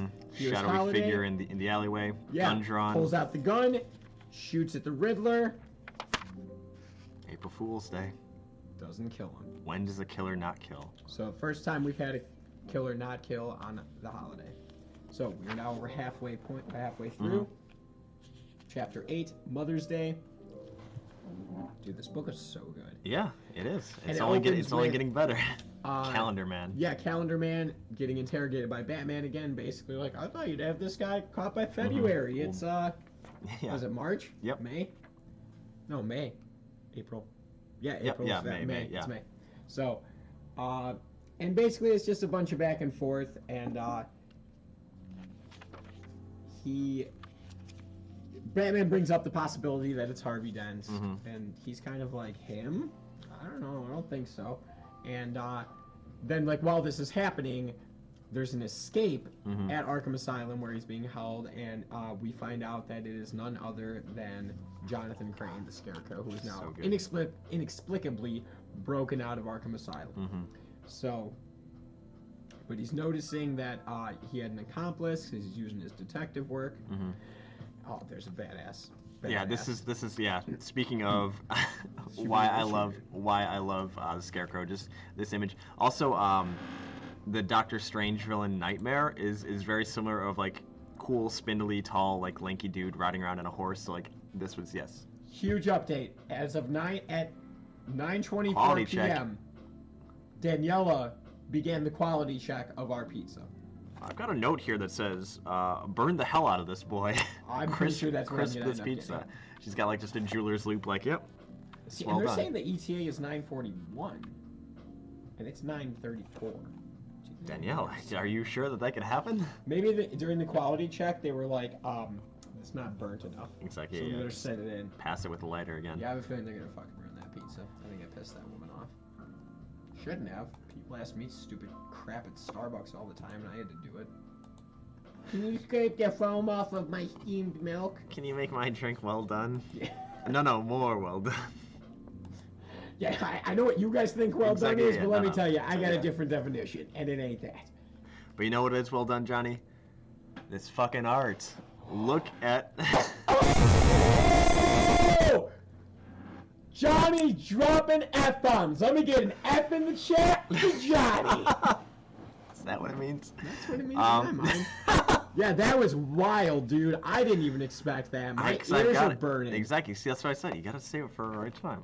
But no, like, I just look at this splash page of Oh, just it's him incredible. like riding off on a horse. It's so unnecessary, but so necessary. Oh, man, Scarecrow on a horse. Totally. Batman Begins. Mhm. Love it. Exactly. Yeah. Can you make my hot coffee a frozen popsicle? Exactly, Mongo. Yeah, dude. Thanks, man. Glad you understand my Exactly. pain. Oh, look what my girlfriend bought I me. was gonna say that. I saw Dude. you riding that. Love it. If she's still listening, this mask, dude, she got me a Spider-Man mask, but like not a Halloween mask, like a COVID Yeah. mask. It's awesome. Because I was gonna say, part of my shtick here is the gimmick of Johnny would usually have the Dude, I saw that bandana earlier Yeah. and like thought nothing of it. Mhm. And I love it, dude. You nailed it. You did good, man. I've never been so flattered. observant. Yeah, exactly. I mean, you got my hair down too. I did all right with it. No, it was so good because for those who don't know, like Johnny went out to the car to get the stuff, and then when he came back in, like through the door right here, I just see him open the door, and I see the hat, I see the wig, and I'm just losing it. It's so That's good. what you gotta do, man. It's perfect. Man, speaking of perfect, this rendition of Scarecrow, look at how good he is. But yeah, Batman quickly tracks him down, tackles him off the horse. Only you to know, find out it was a ruse. Exactly. Yeah. According to Batman. Yeah. The nerve gas, the toxin starts seeping out, and it wasn't actually the Scarecrow. Yeah, and so as this is happening, once again, Harvey Dent and Gordon are there to interrogate Bruce Wayne at the house, and Alfred's like, "Oh no, it's Mother's Day. Like he's at the grave with his mother. Like think about how sentimental this must be for Bruce." Then it cuts to Sophia hanging some dude over a bridge, trying to get some information where the 22 pistols. Came from Yeah. a man who just goes by the name Gunsmith out in Chinatown, and she goes to deal with him herself. Yeah, so she goes to do that, and guess what? Got beat by Holiday. Once again, she's one step behind. So Holiday kills another victim. Chong, I believe, what was that the name of the place? It did say Chong. No, that was I think the guy that Chong's in Chinatown. Oh, Chong's Tea House. Yep. Yeah, Out in okay. Chinatown. Yeah. So he got murdered. Also, I loved how gruesome the book was. It was just the right amount of like. Yeah, I mean, there's it doesn't- murders, yeah. There's real consequence. Love it. And man, I like speaking of other good moments too. Back in New Year's Day, just the moment with Falcone on the beach, like with his like mangled, like Oh yeah. like they allude to like how gruesome the body is, and just a heartbreaking moment for again this guy who is the crime lord of the town. Like like we shouldn't be feeling sympathy for him, but at the same time, like he's still human. Like that's the thing is they humanize. They're not cartoonish, comic book villains of like he's just this mustache twirling bad guy. Like he's still a father. He's still like a human being and a family man in his eyes. But I don't know, just the way they kind of give them those character moments, I think is very meaningful. All the souls I've ever met, his was the most human. Human. Here in the Comics Corner, it's Crossover City every week. Exactly. Yeah. So then it cuts to Crime Alley. So remember, Bruce just got hit with some of those toxins, a small amount, but it's Mother's Day, and he's kind of reliving his parents' murder. So he goes to the Crime Alley, and Yeah. Harvey Dent and Jim Gordon. yeah, show up, and they basically scare the shit out of him because he's messed up on nerve gas, and he starts running, and they're like, Bruce, like, you gotta, like, you can't be running, like, this will be easier if you don't run, and he does run all the way to the grave, and they... Yeah, just breaking down, crying. Yeah, and they find him, so they catch him. So then, that ends that chapter. That one moved quick. For Mother's Day, yeah. So, Chapter 9, Father's Day. So, right after Mother's Day, Father's Day. So, this should bring us to June, right? Mm-hmm. So, this is where we find out the connection between... The Waynes and the Falcones. Yeah. So, opens with a flashback of Thomas Wayne saying, my God, and someone at his door. Basically, what happened is Carmine Falcone, who was the mob boss, when he was a kid, a teenager, was shot by the Maronis. Mm-hmm. But not killed. He took 3 slugs to the chest, I think they say. Yeah. And Carmine's father, what was his name? Doesn't matter. Yeah. Takes him to Wayne Manor and is like, can't take him to a hospital because of the name. Mm-hmm. Can't have any records of this. You have to save my son. Yeah. So Thomas Wayne, being a doctor who took an oath. The oath. The oath. Doctor Strange. Has to save it. Has to save him. And so Bruce Wayne, as a little kid, sees this, like, looks on and sees how good of a doctor his father is, but... Yeah, he's grappling with the idea of, would his father have known in that one act of, kindness to some degree, how much, like, pain and sadness and terror that he's inflicted on his own city?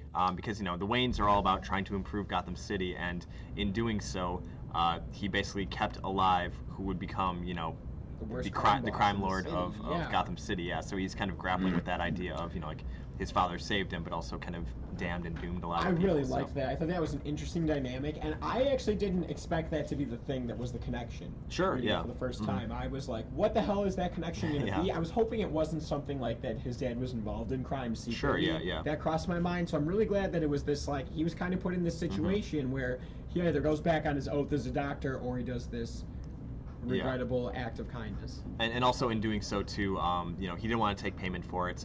So like Mr. Falcone basically said, like, we'll compensate you in another way, kind of like, we'll owe you a favor to some degree. Yeah, so. It's good to have friends. Exactly. Yeah. High friends in low Yeah, places. because what do the Waynes need with more money? So he's like, well, we don't have money, but we do have power and influence, and hopefully one day we could, I guess, pay you back for that.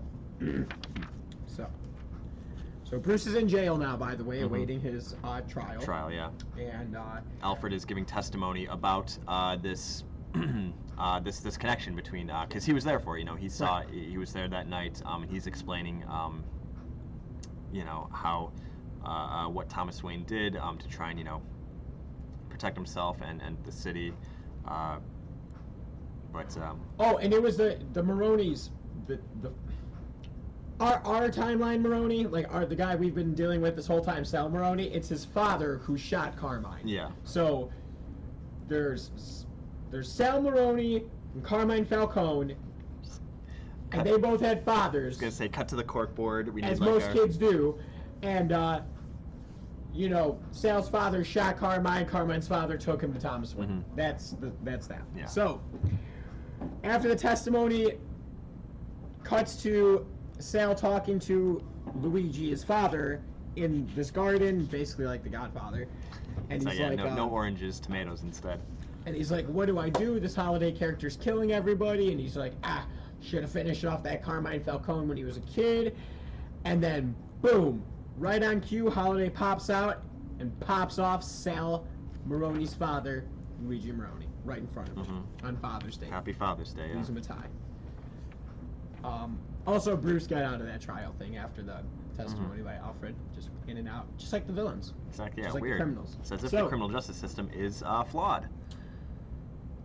And then it cuts to, this is where Sophia lets Carmine know that Bruce got acquitted, and she gives him a Father's Day gift, and he kind of is like, yeah, whatever, don't really care. Appreciate the gesture, yeah. Yeah. Sad moment. Right here, Mongo making Vance over here. Good one, Mongo. I like it. And then we see that somebody's clearly spying on them, and once again, it is Catwoman.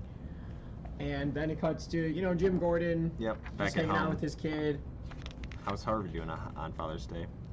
Well, Harvey went to see his dad, Mhm. who apparently is crazy. Still crazy That's as all the ever, yep. information we get. Mhm.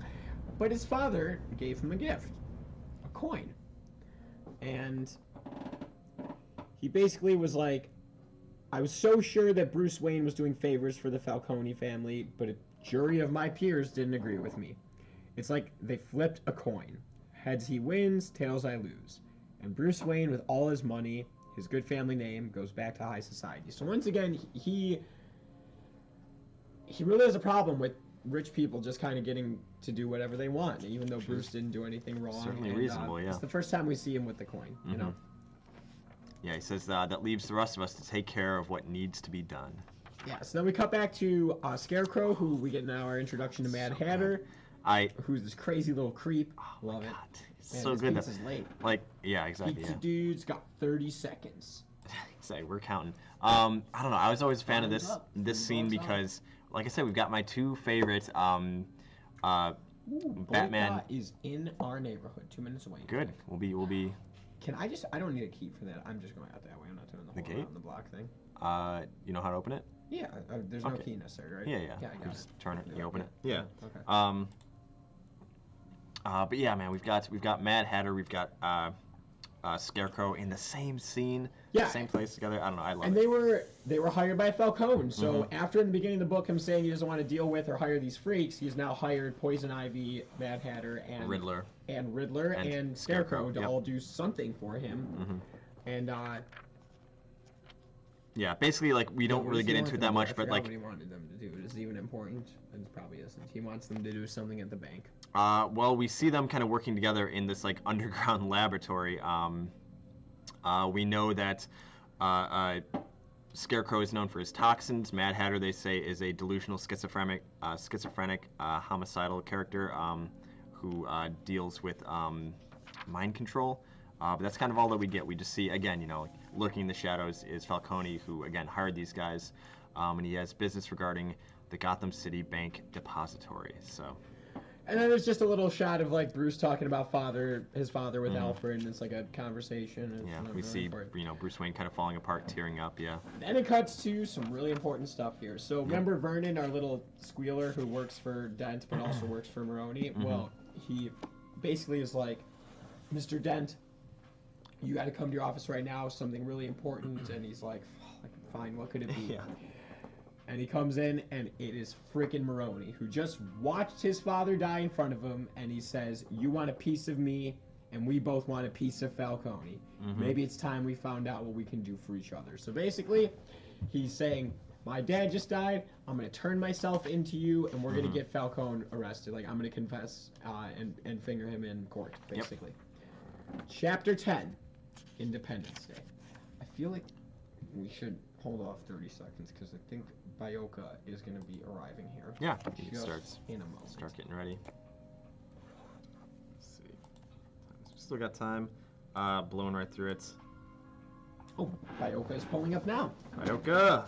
Or Boyka. Boyka! B-O-I-K-A. Spider-Man, you got that $5. Gonna tip Boyka. Do you know how to open up the register? Oh, no, I don't. Uh-oh. Uh-oh. We'll both be right back. Oh, man. No, you go. I'll stay here. No, okay. Yeah, so, anyway, Long Halloween. There's all these different editions of these books that we're always talking about. There is an absolute version, which is the big, oversized DC hardcover of this book. After reading it, I'm going to have to track one down. We looked, and they are not available off Diamond's website anymore, unfortunately, which is a total bummer, because I might end up having to pay more for it, but I'm going to do my best to get a cheaper copy of it, but I want a new one. But this was one of the best Batman stories ever. I also am pretty sure that this is in line to be one of the next DC animated movies, if not the next. So they just did Hush. Well, they just released Death in the Family, but apparently it was horrendous. Did you hear about that? Yeah. So I didn't actually see it, but yeah, it sounds. Yeah, I read all those reviews about it. We good? All right, I'm gonna go meet Boyka. You take over. Yep. I will. Always do. Do you want me to do the story? You want to keep going, or? Oh, you wait for me. Oh yeah, I was gonna say. Mongo, how are things going in the car that you were in, if you still are? Also, Mongo or Baby Yoda, last Halloween costume that you guys dressed up in, and I'm talking actual Halloween, not like cosplays or being, you know, idiots like me and Johnny just dressing up as each other, like proper like trick or treating or going out to like a Halloween party stuff. Mine was, it was good. I'm no longer in a car. You got to your destination. Glad to hear it, Mongo. Glad you got there safe. God, I'm trying to think of what the last one I did was. Mine were usually. There was one that I would repeat a lot, which was just like generic army guy, because I had from my dad a military jacket, which was pretty cool. That had like, because he served in the Army and the Navy, so it had a couple of like the patches of the Army, I guess, you know, unit he was in, and then also the Navy one that he was in. Like it was called the Navy Seabees, SEABEES, which is cool because their like their logo, their symbol was like an actual bee. It was like a bumblebee with like a Navy hat on, which is kind of silly. So I was like that, but also because it was actually his, we had like a proper like Kaiser last name patch that was sewn on there, so that was pretty sweet. Mongo says, "Damn, I don't know, probably inflatable Homer Simpson costume. That's pretty good. I would have loved to seen that." And then Bebby says, "We don't celebrate it here. R.I.P." I guess you don't need to celebrate. Fine. In that case, last I guess cosplayer costume that you had then. But yeah, so mine was a few years running. I would usually do that because also like, you know, as Mongo mentions, like inflatable costumes. Like I was never really one for like the big bulky ones. It was always like me wearing something that was a lot easier to like walk in, because you know, whether you're actually going out trick-or-treating or if like you're at a party, like, you know, you don't want these huge like big bulky costumes like that. A cheetah, I guess it depends on how good the costume was, Baby Yoda. But you usually don't want, I don't know, in my opinion, you usually don't want anything that's like too bulky, you know, because it's like, well, you've got to go through the night with it. Like I feel like it's the same thing, the same concept with actually cosplaying at a convention of like, well, if I'm going to be doing a lot of like walking around, you don't want anything that's like too hot and stuff. I mean, like, you know, Johnny couldn't even wear the wig for you know, 2 hours. Like half an hour into it, the wig is now sitting on the ground. It's pretty good. It looks like I had like dyed like Wicked Witch of the West over here, because now the wig is just it's just evaporated, dead, shrunken into the ground. Somebody splashed water on Mike, and now he's dead, just on the ground. R.I.P. If I could get an F in the chat for that boy. Thank you, Babby. Let me see my line up here. Is that? I feel like am I too low there? But yeah, point being, like, you don't want a bulky costume, right? Same with cosplay. So another one that I would do was like a hobo, which was just like, hey, here's this like tattered, like patched up shirt that I would have, and since I had this when I was younger, so I straight couldn't grow facial hair, but like even now it's just it's not that good. But the hack that my mom had for that to like make facial hair like stubble was you take a cork, like, you know, any kind of wine bottling cork. You light it on fire for a little bit, get it to kind of burn a little bit, and, you know, just snuff the flame out. And you use like the burnt ashes from that cork to kind of like draw in like charcoal, which is, you know, basically what it is, like a charcoal like beard or mustache on it. So that's what I did. That was one that I would do here and there. Let me grab these. Oh yeah, because I was just struggling there with those. Yeah. I totally forgot we ordered them. Oh man, mukbang city. Oh man, that hurt. That didn't feel right. I was gonna say it didn't sound right either. And it doesn't look like the banner enjoyed that either. But we'll see what I'm saying here. Like the center of that isn't even well done. I should call them. I don't know why it looks like it would be anybody else's. Well, yeah, Baby Yoda says, "Careful, Johnny."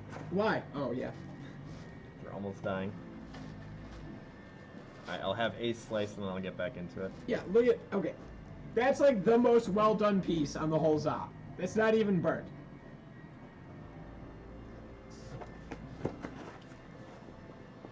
For some reason, Domino's crappy pizza is pretty decent. Mm-hmm. Oh yeah, Mongo. Don't worry, after the stream, Johnny and I will head to that Domino's and we'll yell at, who is it, Danielle?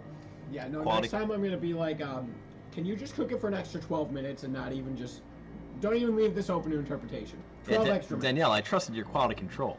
I was, in fact, I was monitoring your quality control on the website, and I was promised a level of quality that I did not receive.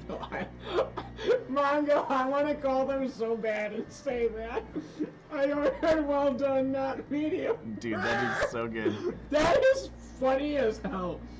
That might be the funniest thing anyone's written in the chat. I was gonna say, Mongo, we are blessed to have you guys in the chat. Same with Debbie Yoda. Thanks for enjoying us for our long Halloween. We knew what you meant, Mongo. Oh, exactly, yeah, Mongo. It was perfect. Wait, regardless. I want to say something funny about typos. Okay. Whenever I typo something, I have this feeling of like, oh man, this other person's gonna think I'm illiterate. I gotta correct this immediately. Such an accident. But then whenever somebody sends me a typo, I'm like, oh, clearly that was a typo. Exactly, yeah. They know what I know what they meant. Like Exactly, I give them just yeah. the benefit of the doubt every time. Yes, that's how we function. We assume everybody hates us, and sometimes we're right. It's okay. I'll go on here. Independence Day, we see the Gotham City coroner. Danielle's lucky this is only $6, but yeah, the coroner. Exactly. Yeah, the coroner. Oh, that was the joke. I was gonna make a joke for Halloween, but then also the thing was, you were me at the beginning of this. I was gonna say, welcome to the comics coroner. It's not that good, but when I was reading this, I'm like, well, that's a joke. That does work. That is. I give you credit. That is a pun. That is a pun. That is technically a play on words. The comics coroner. Man, I should have typed that as the missed opportunities. You know, maybe next year. Classic blunder. Exactly. I need a good band name. Classic blunder. I like that. Sounds like a cover band. Of what? Classic Blunder would be the type of band that would play cheap weddings. This one's dedicated to the bride. We're Classic Blunder from New Hampshire. I was gonna say I don't know how well like having somebody saying Classic Blunder at a wedding would be. I feel like that would be. But like, it's more one of those like, you know the movie The Wedding Singer, like those type of weddings.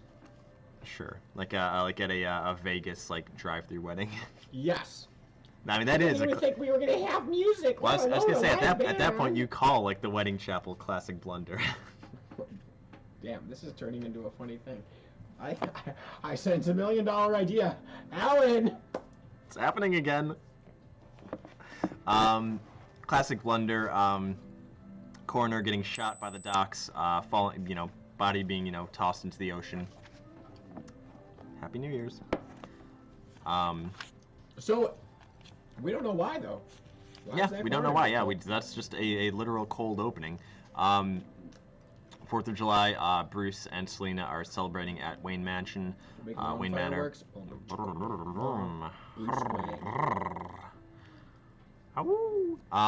We.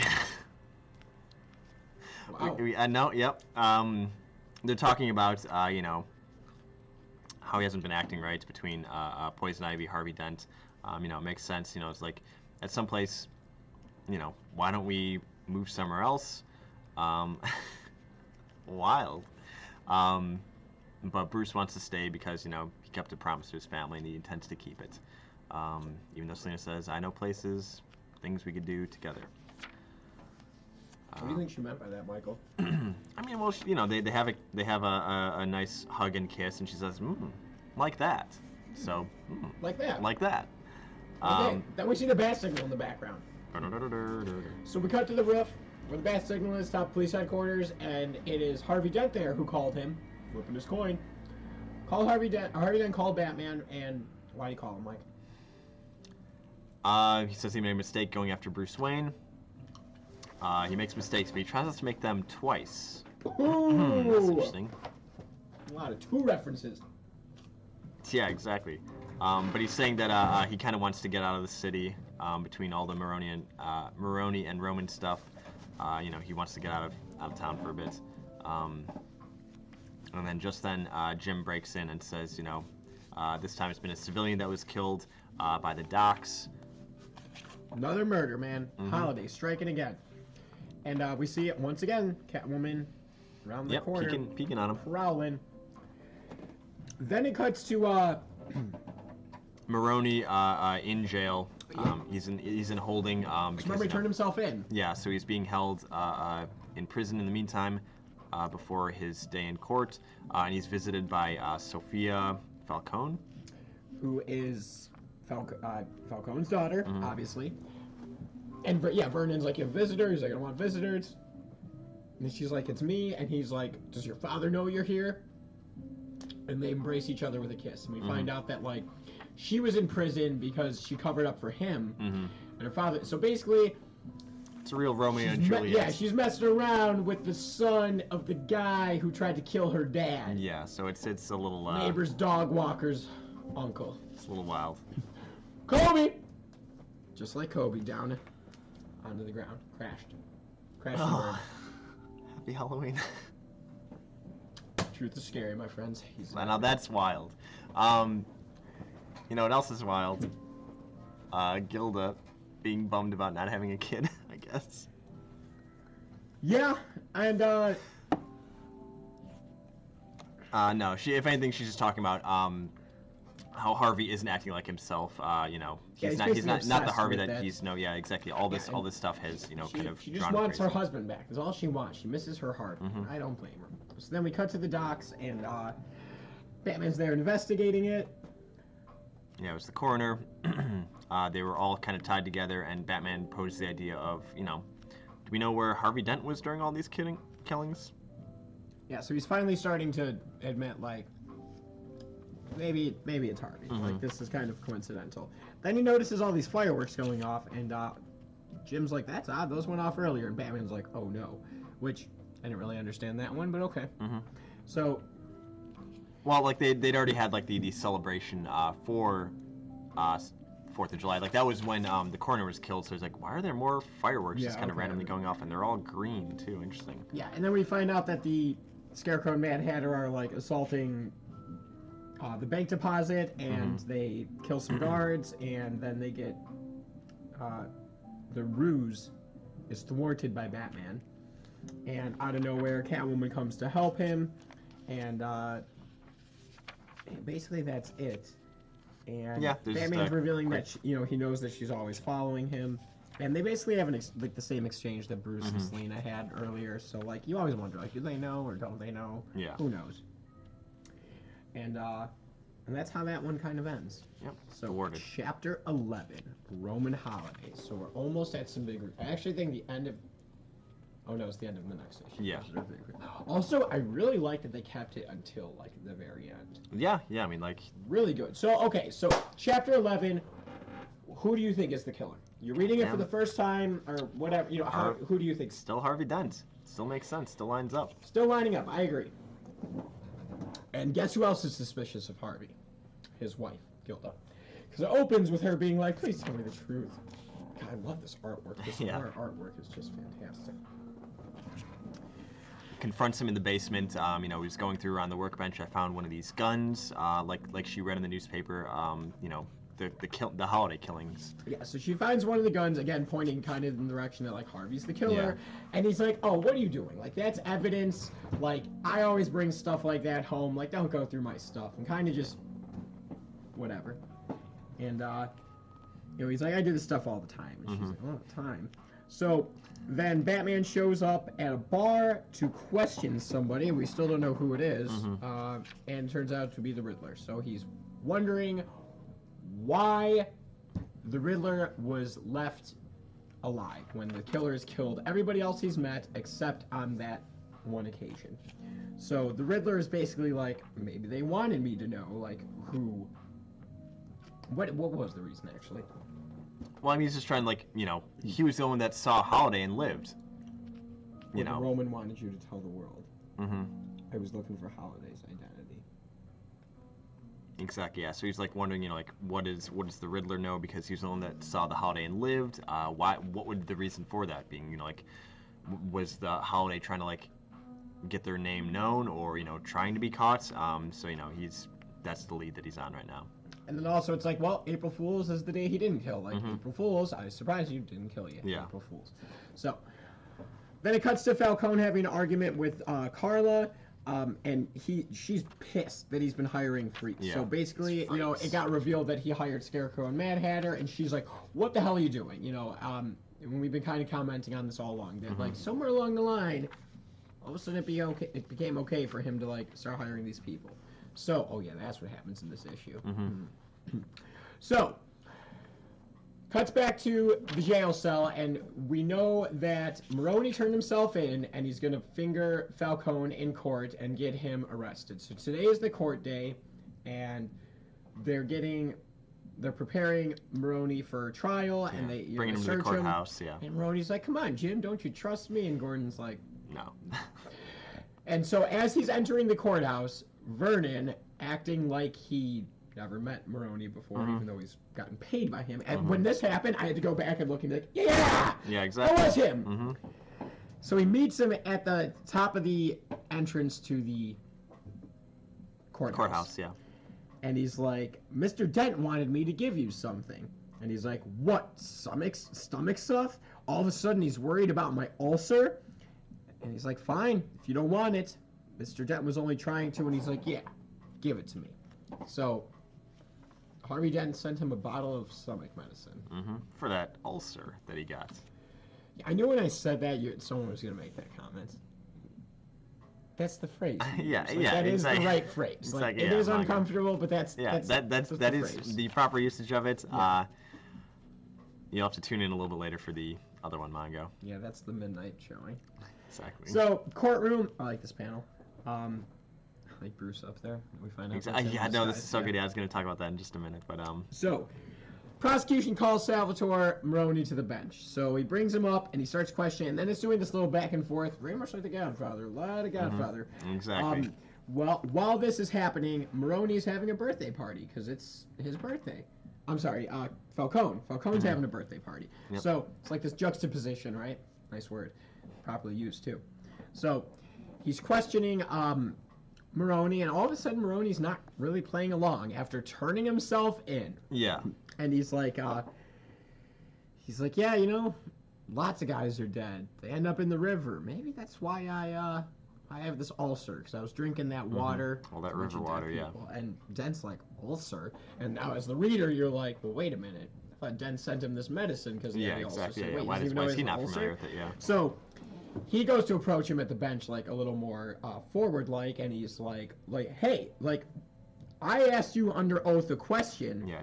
Did you directly do these under, order of Falcone? Yeah, and so then he kind of coughs, reaches into his jacket for his fast-acting acid, his stomach thing, and he comes right up to him, and he throws it right in his face. Yeah, splashes him in the face with acid. I love this. As he's throwing it, Falcone's blowing out his candles. Exactly, much like The Godfather. And, this is obviously the birth of Two-Face. And he gets hit. And I love that, Bruce Wayne there in disguise, he turns around and it reads, "Harvey, I will never forget the sound of him screaming." Yeah. And so, Maroni's just yelling at him. They said the acid it's like, is so... You're so dead, that stuff will eat through cement. Did you really think you had me, did you? And then, our Weasley boy is like, I'll go get help. Just kind of wandering out. So, this issue's not done yet. We'll finish the issue and then I'll ask my question. So, then it cuts to Gotham Hospital, and I can't believe they did this. This is such a this weird black humor that happens here. Yeah, because you know what? I first heard that joke used in the movie Stuck on You. Sure, yeah. Where they get separated at the end, exactly. And I can't believe that this is in here. So basically, they're in the hospital. They're nervously waiting to find out what happens. This doctor comes out of it looks like surgery. He says, "Miss Dent, your husband is gone." No, he's gone. He escaped. My God! And then he collapses, like he was stabbed in the back, like we see. I didn't even realize that. So Harvey went crazy, and then it cuts to Carla breaking into the coroner's office who just got killed and goes to look through some files, Yeah, the holiday including, files. There's one there on Alberto Falcone, Mm-hmm. pointing that out, and then out of nowhere, Holiday comes and kills her. Mm-hmm. End scene. So, okay, riddle me this. Why did Maroney turn himself in just to burn Dent? That actually doesn't add up. There's not, because he does. Oh, does he think that Dent's Holiday? Yeah, remember that was it. Was I think his I forget the Weasley kid's name. I think that he was kind of like implicating that that Dent might have been Holiday, that he had a tie to these, and I think that was part of it. Was he was getting back at him because if Dent killed his dad, if Holiday Holiday killed his dad, I think he was trying to get back at Dent through that. I'm just wondering if like in that exchange with his dad, if there's anything said about. Well, he was saying Dent. I don't know if it was necessarily about Dent, but he's like, this Holiday guy was killing all my men. Like, what do you do in this situation? He's like, you got to do, man up, do what needs to be done, take care of it yourself. So I think that this was, if he thought that Harvey Dent was the killer, this is him trying to take care of it himself with this plan of, attacking him with acid in courts, thinking that he's killed him. So it opens to a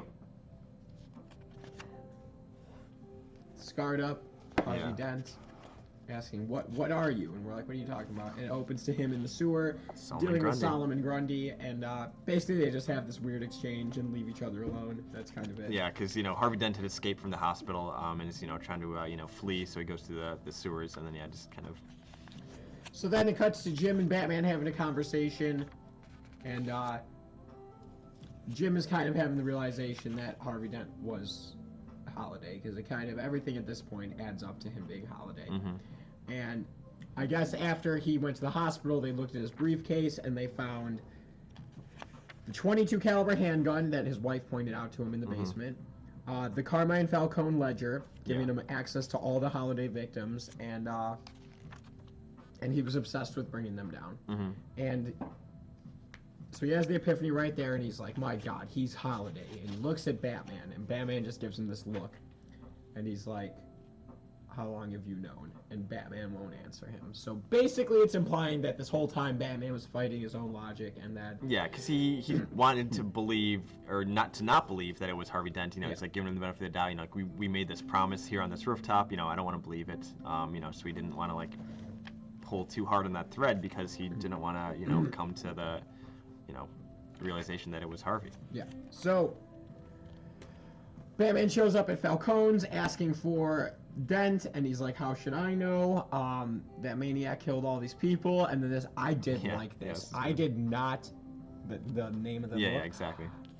I was always like, why do they call it The Long Halloween? And they gave it a good reason. Full marks for this, 10 out of 10. Title card coming up. All right, so I'll just read the exchange. It's a good exchange. It's quick. Batman, where is Dent, Falcone? How the hell should I know? That maniac killed my sister, my nephew, and my son. Do you know what my people call this past year? The Long Halloween. Johnny Viti, my nephew, was the first one to die on Halloween night. It could have stopped there, but it didn't, and we both know why. You and the cops just let it continue because he was killing our people. Okay, that's enough that you knew. Mia familia. Yeah, and then Batman's like, enough of this crap, basically. He's like, And he throws Falcone into his room, and then Sophia comes out with the gun, and she's like, what's going on? And he's like, nothing, never mind. And Batman left away. Across the street, though. Across the street, though, there she is again. Catwoman lurking on them, and he's like, what the hell is going on here? And she's like, I'm not going to tell you. And he's like, real serious this time. So she gets... She just kind of dances around it, Yeah, she doesn't really tell him anything. And then why does he leave? Or something. Oh. Well, she leaves. Oh, yeah. She leaves. Yeah, she runs away. Yeah, so, like, maybe it's because, because I'm trying to, get towards the Roman. Maybe it's because whenever we're around Falcone, you're around, so I'm trying to get to you. Or maybe it's none of your damn business. Right, and that's it. Okay. Then it cuts to the Dent's home, and Great shot of Gilda Batman. hears something in the basement. Lurking. And she goes down and she's hoping that it's Harvey, and it's Batman, and he's like, "Where's your husband?" Yeah, Which where's is Harvey? weird because she just walked down being like, "Is that you, Harvey?" So she doesn't know where Yeah. he is. I thought that was a little like not good detective work, Batman. And so he's like, we found the gun, we found the 22 in his briefcase, and she's like defending him, and she's like, no, he said it was for work. She's like, please find Harvey. She clearly misses her husband. So he goes back to Arkham Asylum, and he's talking to Calendar again, and he's not. Was that his name, Calendar? The Julian Day. Yeah, Julian Day. Yeah, the Calendar Man.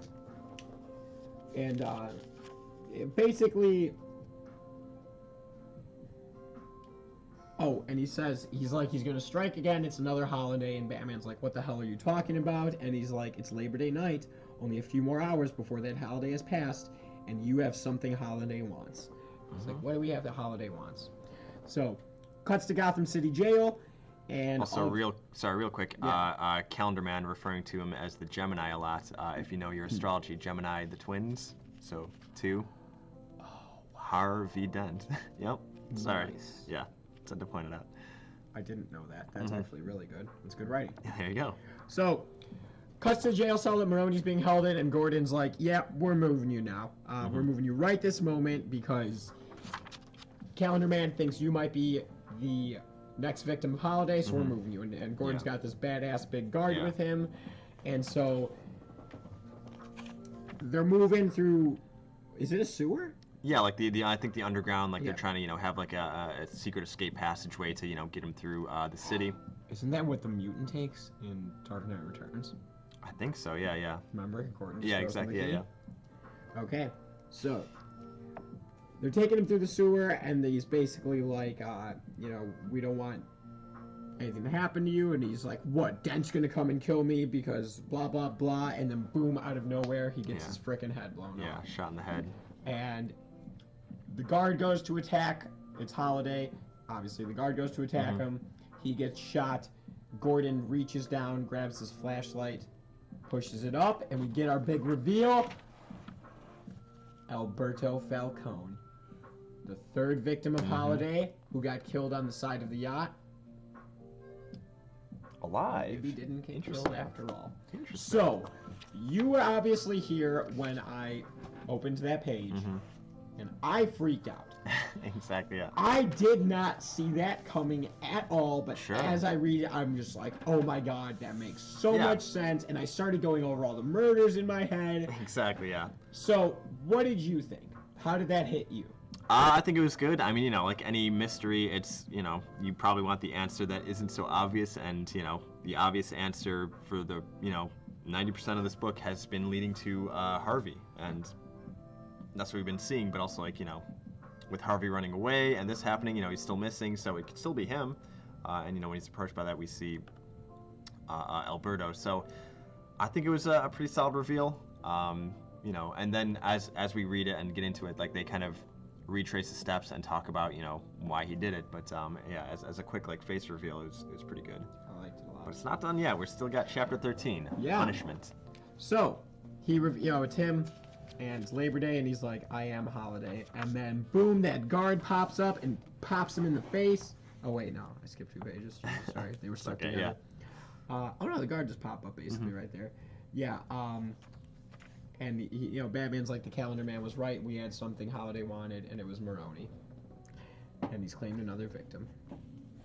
But then the guard pops up and does attack Holiday.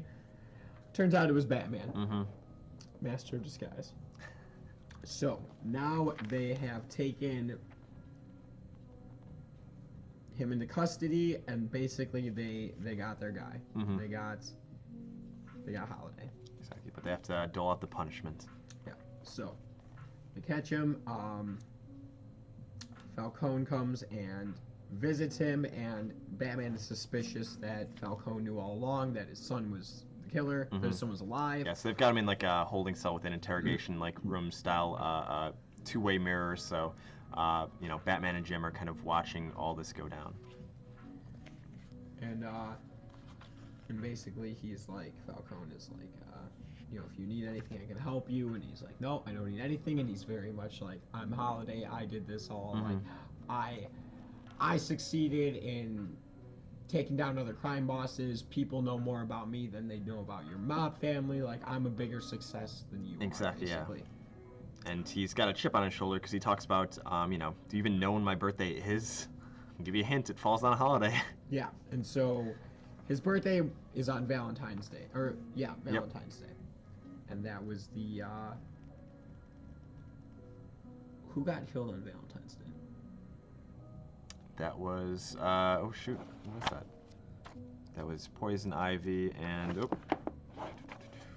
was it just the guards on Valentine's Day? Yeah, just, Okay, just the guards. Just okay. the hitmen outside of Maroni's. But, he says, like, kind of like you mentioned that, he's more famous than he is, and he's kind of Gotham and... talking about how, yeah, like, you sent me away to Oxford, I could have helped in more ways than you apparently knew. But he's bigger than all of them. He is Holiday. So, cuts back to the Dent's home, Halloween night, and Gilda has some trick-or-treaters, and then Jim and Barbara show up, and long time no see. They come in to comfort her and talk to her, and she's just still missing. Yeah, Harvey's still MIA. Yeah. So then it cuts to Arkham Asylum, and we're seeing that all the cells are open and empty. Pamela Isley, Jonathan Crane, identity unknown, probably the Joker. Yes, yeah, the jokester. And so good. Yeah, so he leaves. He leaves Julian Day, the calendar man. We see a gentleman flipping a coin in a suit, looking in through the window, walking past, saying sorry. Yeah, that's funny. I like that a lot. Snubbed. So then Falcone is super pissed that his son is like being so resistant to help, that he's taking on this moniker and taking it so seriously, blah blah blah. And as this is happening, basically the lights go out at the Falcone penthouse. Yeah, so Ivy is reaching over the walls there.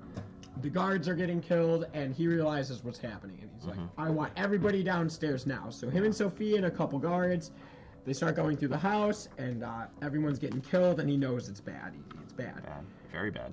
And they enter into his office, and boom. Trick or the treat. Rogues Gallery. Solomon Grundy, Joker, Mad Hatter, Penguin, Scarecrow. I was gonna say, yeah, Penguin. Ivy. Penguin we haven't even met yet, at least in these books. But yeah. Catwoman. Yep, Catwoman. That's weird.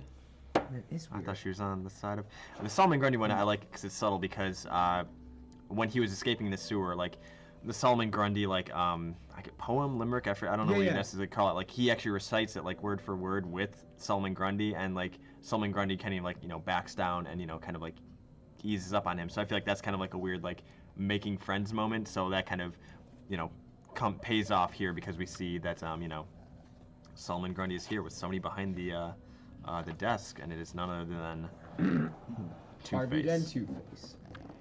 And Falcone is like, what the hell are you doing here? And he's like, what needs to be done? How much longer did you think I would let the Falcone family tear Gotham City in half, splitting the city between good and evil? My city. Flips the coin. He's gonna kill him. And then boom, out of nowhere, Batman comes. Psh, crashes in through the window. Takes down Solomon Grundy in one blow. Boom, takes down the Joker with some brass knuckles. Busts his teeth. Catches Poison Ivy in some netting. Puts Penguin and Mad Hatter in the same net, because they're just two little boys. Yeah. But yeah, he takes it down, but as he's going through knocking people out, he's like, Catwoman, what are you doing here? Like, whose side are you on? Same side I'm always on. Yeah, and what does that mean? Her own. She's got ulterior motives. Yeah, like, I think that's what there's a reason she's here, yeah. So then it cuts to, and then now Harvey has Falcone at gunpoint.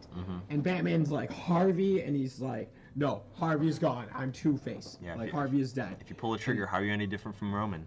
He's like, that's Jim Gordon talking. You know the system doesn't work. That justice can be decided by the flip of a coin. Flips his coin, turns up tails, boom. 2 shots to the head. You ask me, couldn't have happened to a nicer guy. So Harvey Dent kills Falcone. Pretty fucking Yeah, brutal. yeah, just right in front of him. Yeah. I did not expect that to happen. No, exactly. Yeah, yeah. Like That was a surprise moment for me. Because also, like, you know, Batman kicked in the door. You know, he's here to save the day. Like, we figure, you know, oh, this is all, you know, gone. You know, good guys are gonna win, but nope. Flip of a coin. Yeah, and then, you know, Sophia goes nuts, and she's like, I'm gonna kill you, and he goes to attack, and Catwoman stops her, and then they fall out the window? Yeah. Is that what goes on there? Yeah. And then she falls to her death, Catwoman catches herself, and, Batman tries to reason with Harvey, he's like, but your wife, and Harvey, like, no, I'm not coming, and then it cuts to Harvey, you know, because he knocks Batman out, so Batman gets taken like a chump, basically Boba Fetted. And so then it cuts to Harvey Dent going and confronting Vernon because he knows he knows Weasley now. SOB. Yeah, and he kills him. Yeah, because he says that somebody gave Maroni that acid.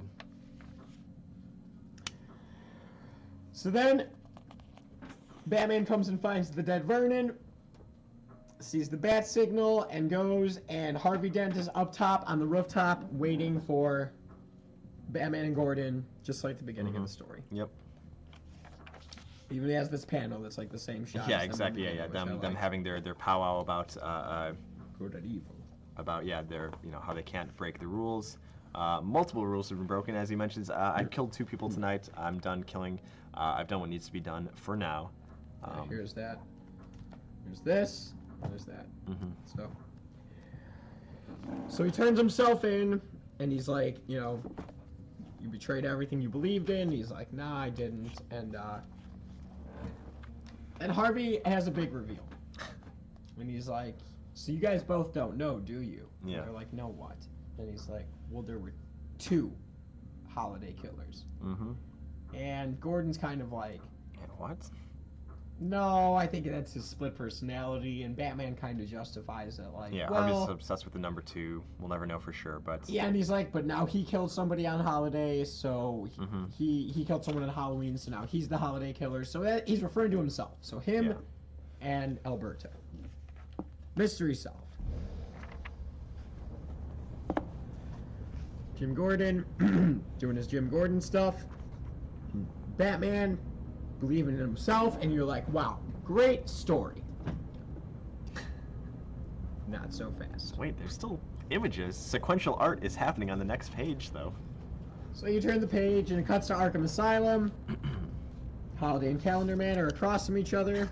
It's kind of funny. Yeah, just giving off holidays. Calendar Man, holiday. Turn the page. Harvey Dent's in solitary confinement. It's Christmas Eve. He misses his wife. Killed her. Cuts to the Dent's home, and we see her saying that she did what Harvey, I did what needed to be done. Do you remember you promised we would finally have time together when you didn't have so much work to do? And we see her walking into the basement with some boxes. And we see her throwing the holiday stuff into the fire.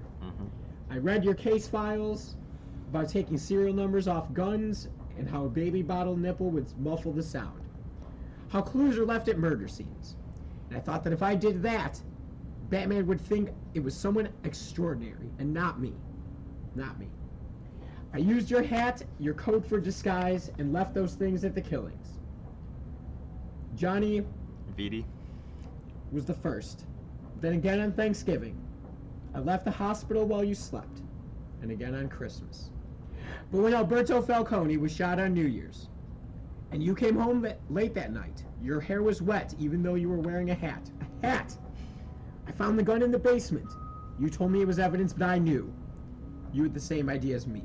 You picked up where I left off, so we could have time together. A child, a secret. Let them think it was Alberto.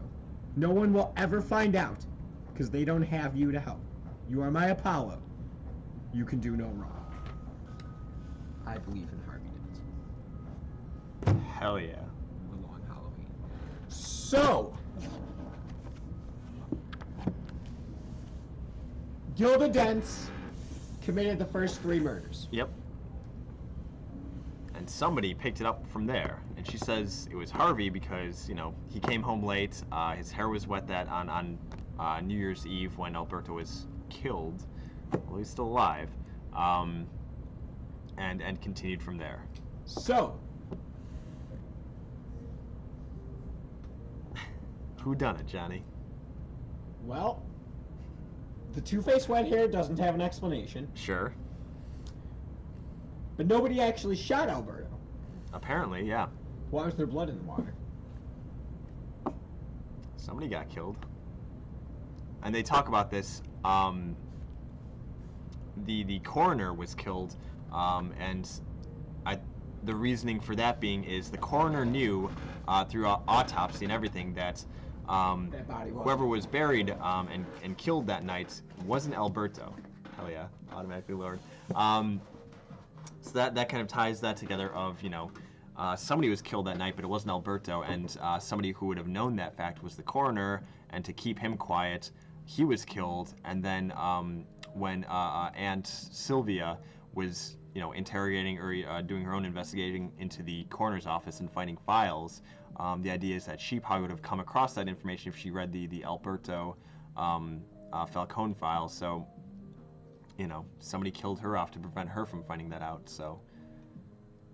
So who do you think it was? Still could have been Harvey, I think. Would be interesting if it was both Harvey and Gilda both being the Holiday, but also Alberto is, convinced that he did part of it too, which would make sense because, he was a smart, businessman, went to Oxford. He has reason to.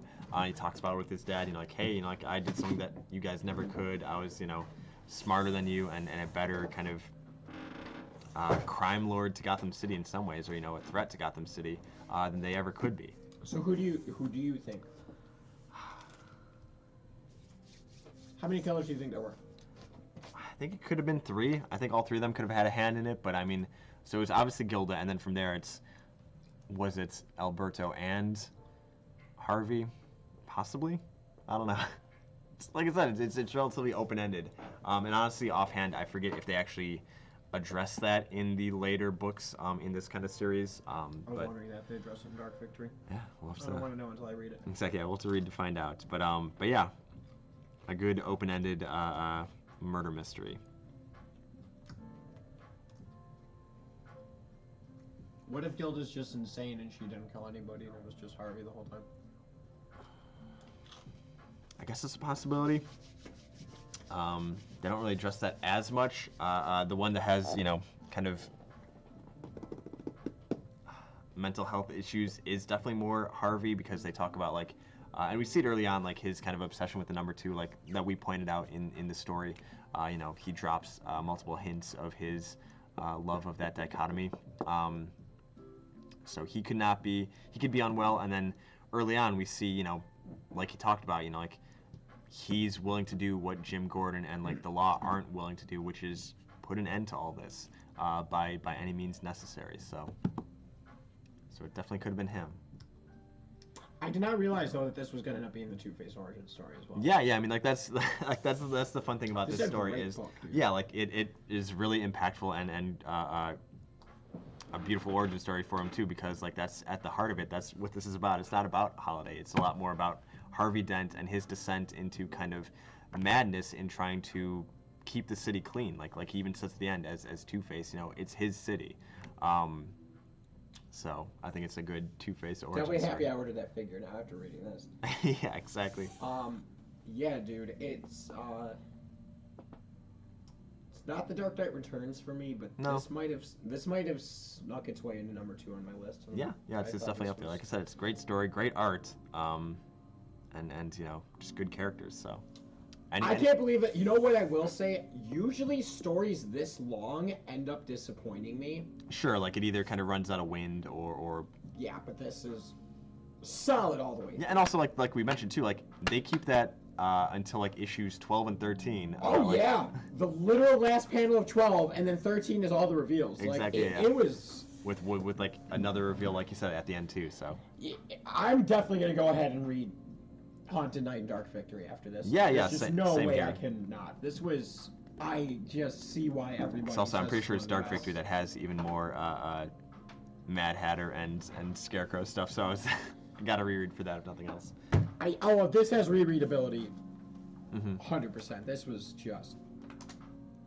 One of the best things I've ever written, Batman. Yeah, Read. yes. I'm sure by episode 50, when we do a recap, I guarantee that Batman Long Halloween, episode number 27, will be definitely back in the running for our top 3 favorites of those 25 episodes. So It's artwork too, just the noir style, man.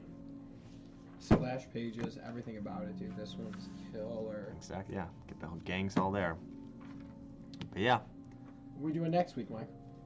well, Johnny and I already have it lined up. You know, Halloween, October is ended, Halloween is done. No more need for any kind of creepy horror stuff, but we have a mask here. What's that mask for? Oh, V for Vendetta. So, Beginning of November.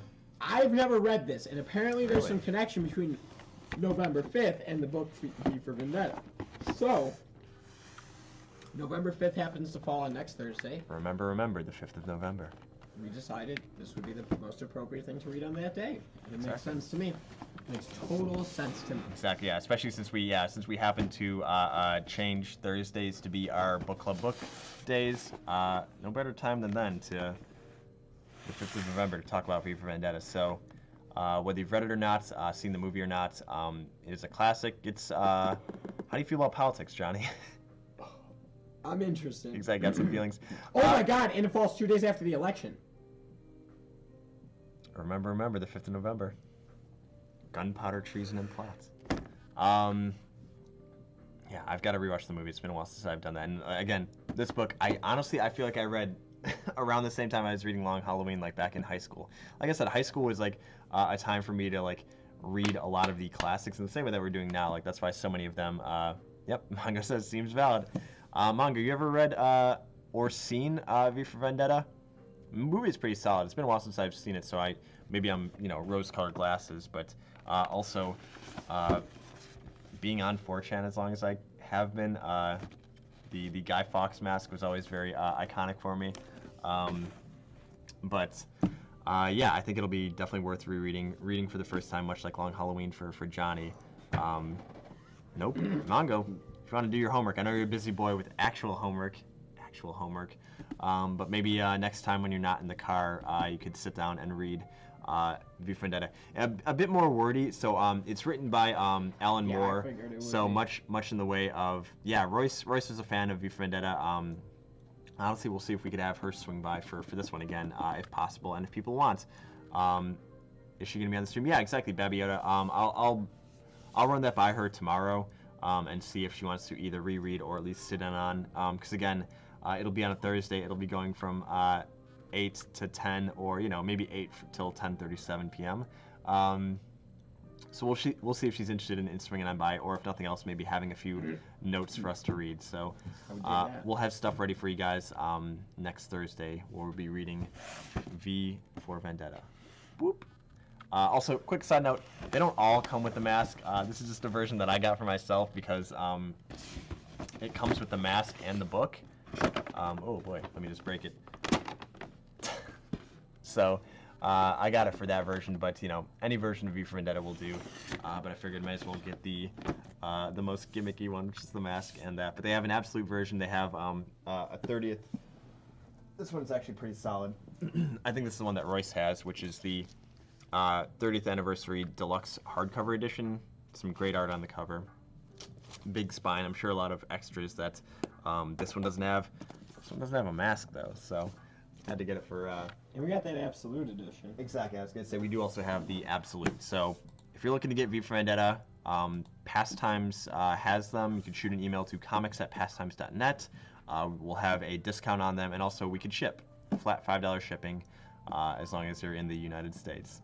But yeah, so hopefully we'll have some more people coming on by. Thanks everybody for coming on by. Babiota, Mongo, Raidami, the whole gang, Charlie in the chat for a moment, Doc. Thanks everybody for coming on by. Hope you had a good Halloween. Hope you have a good actual Halloween when that kind of rolls around. No, thank you, Babiota, and everybody for joining us in the chat. And we look forward to seeing you guys next Thursday to talk about V for Vendetta. stoked on Mike, that. even though you took your hat and hair off, you want to wind us down for the night. You know, as you're the one who's usually the producer on all this and, you know, shuts down the stream. But also before shutting down, usually has a sign-off line for us. Remember, not all heroes wear capes.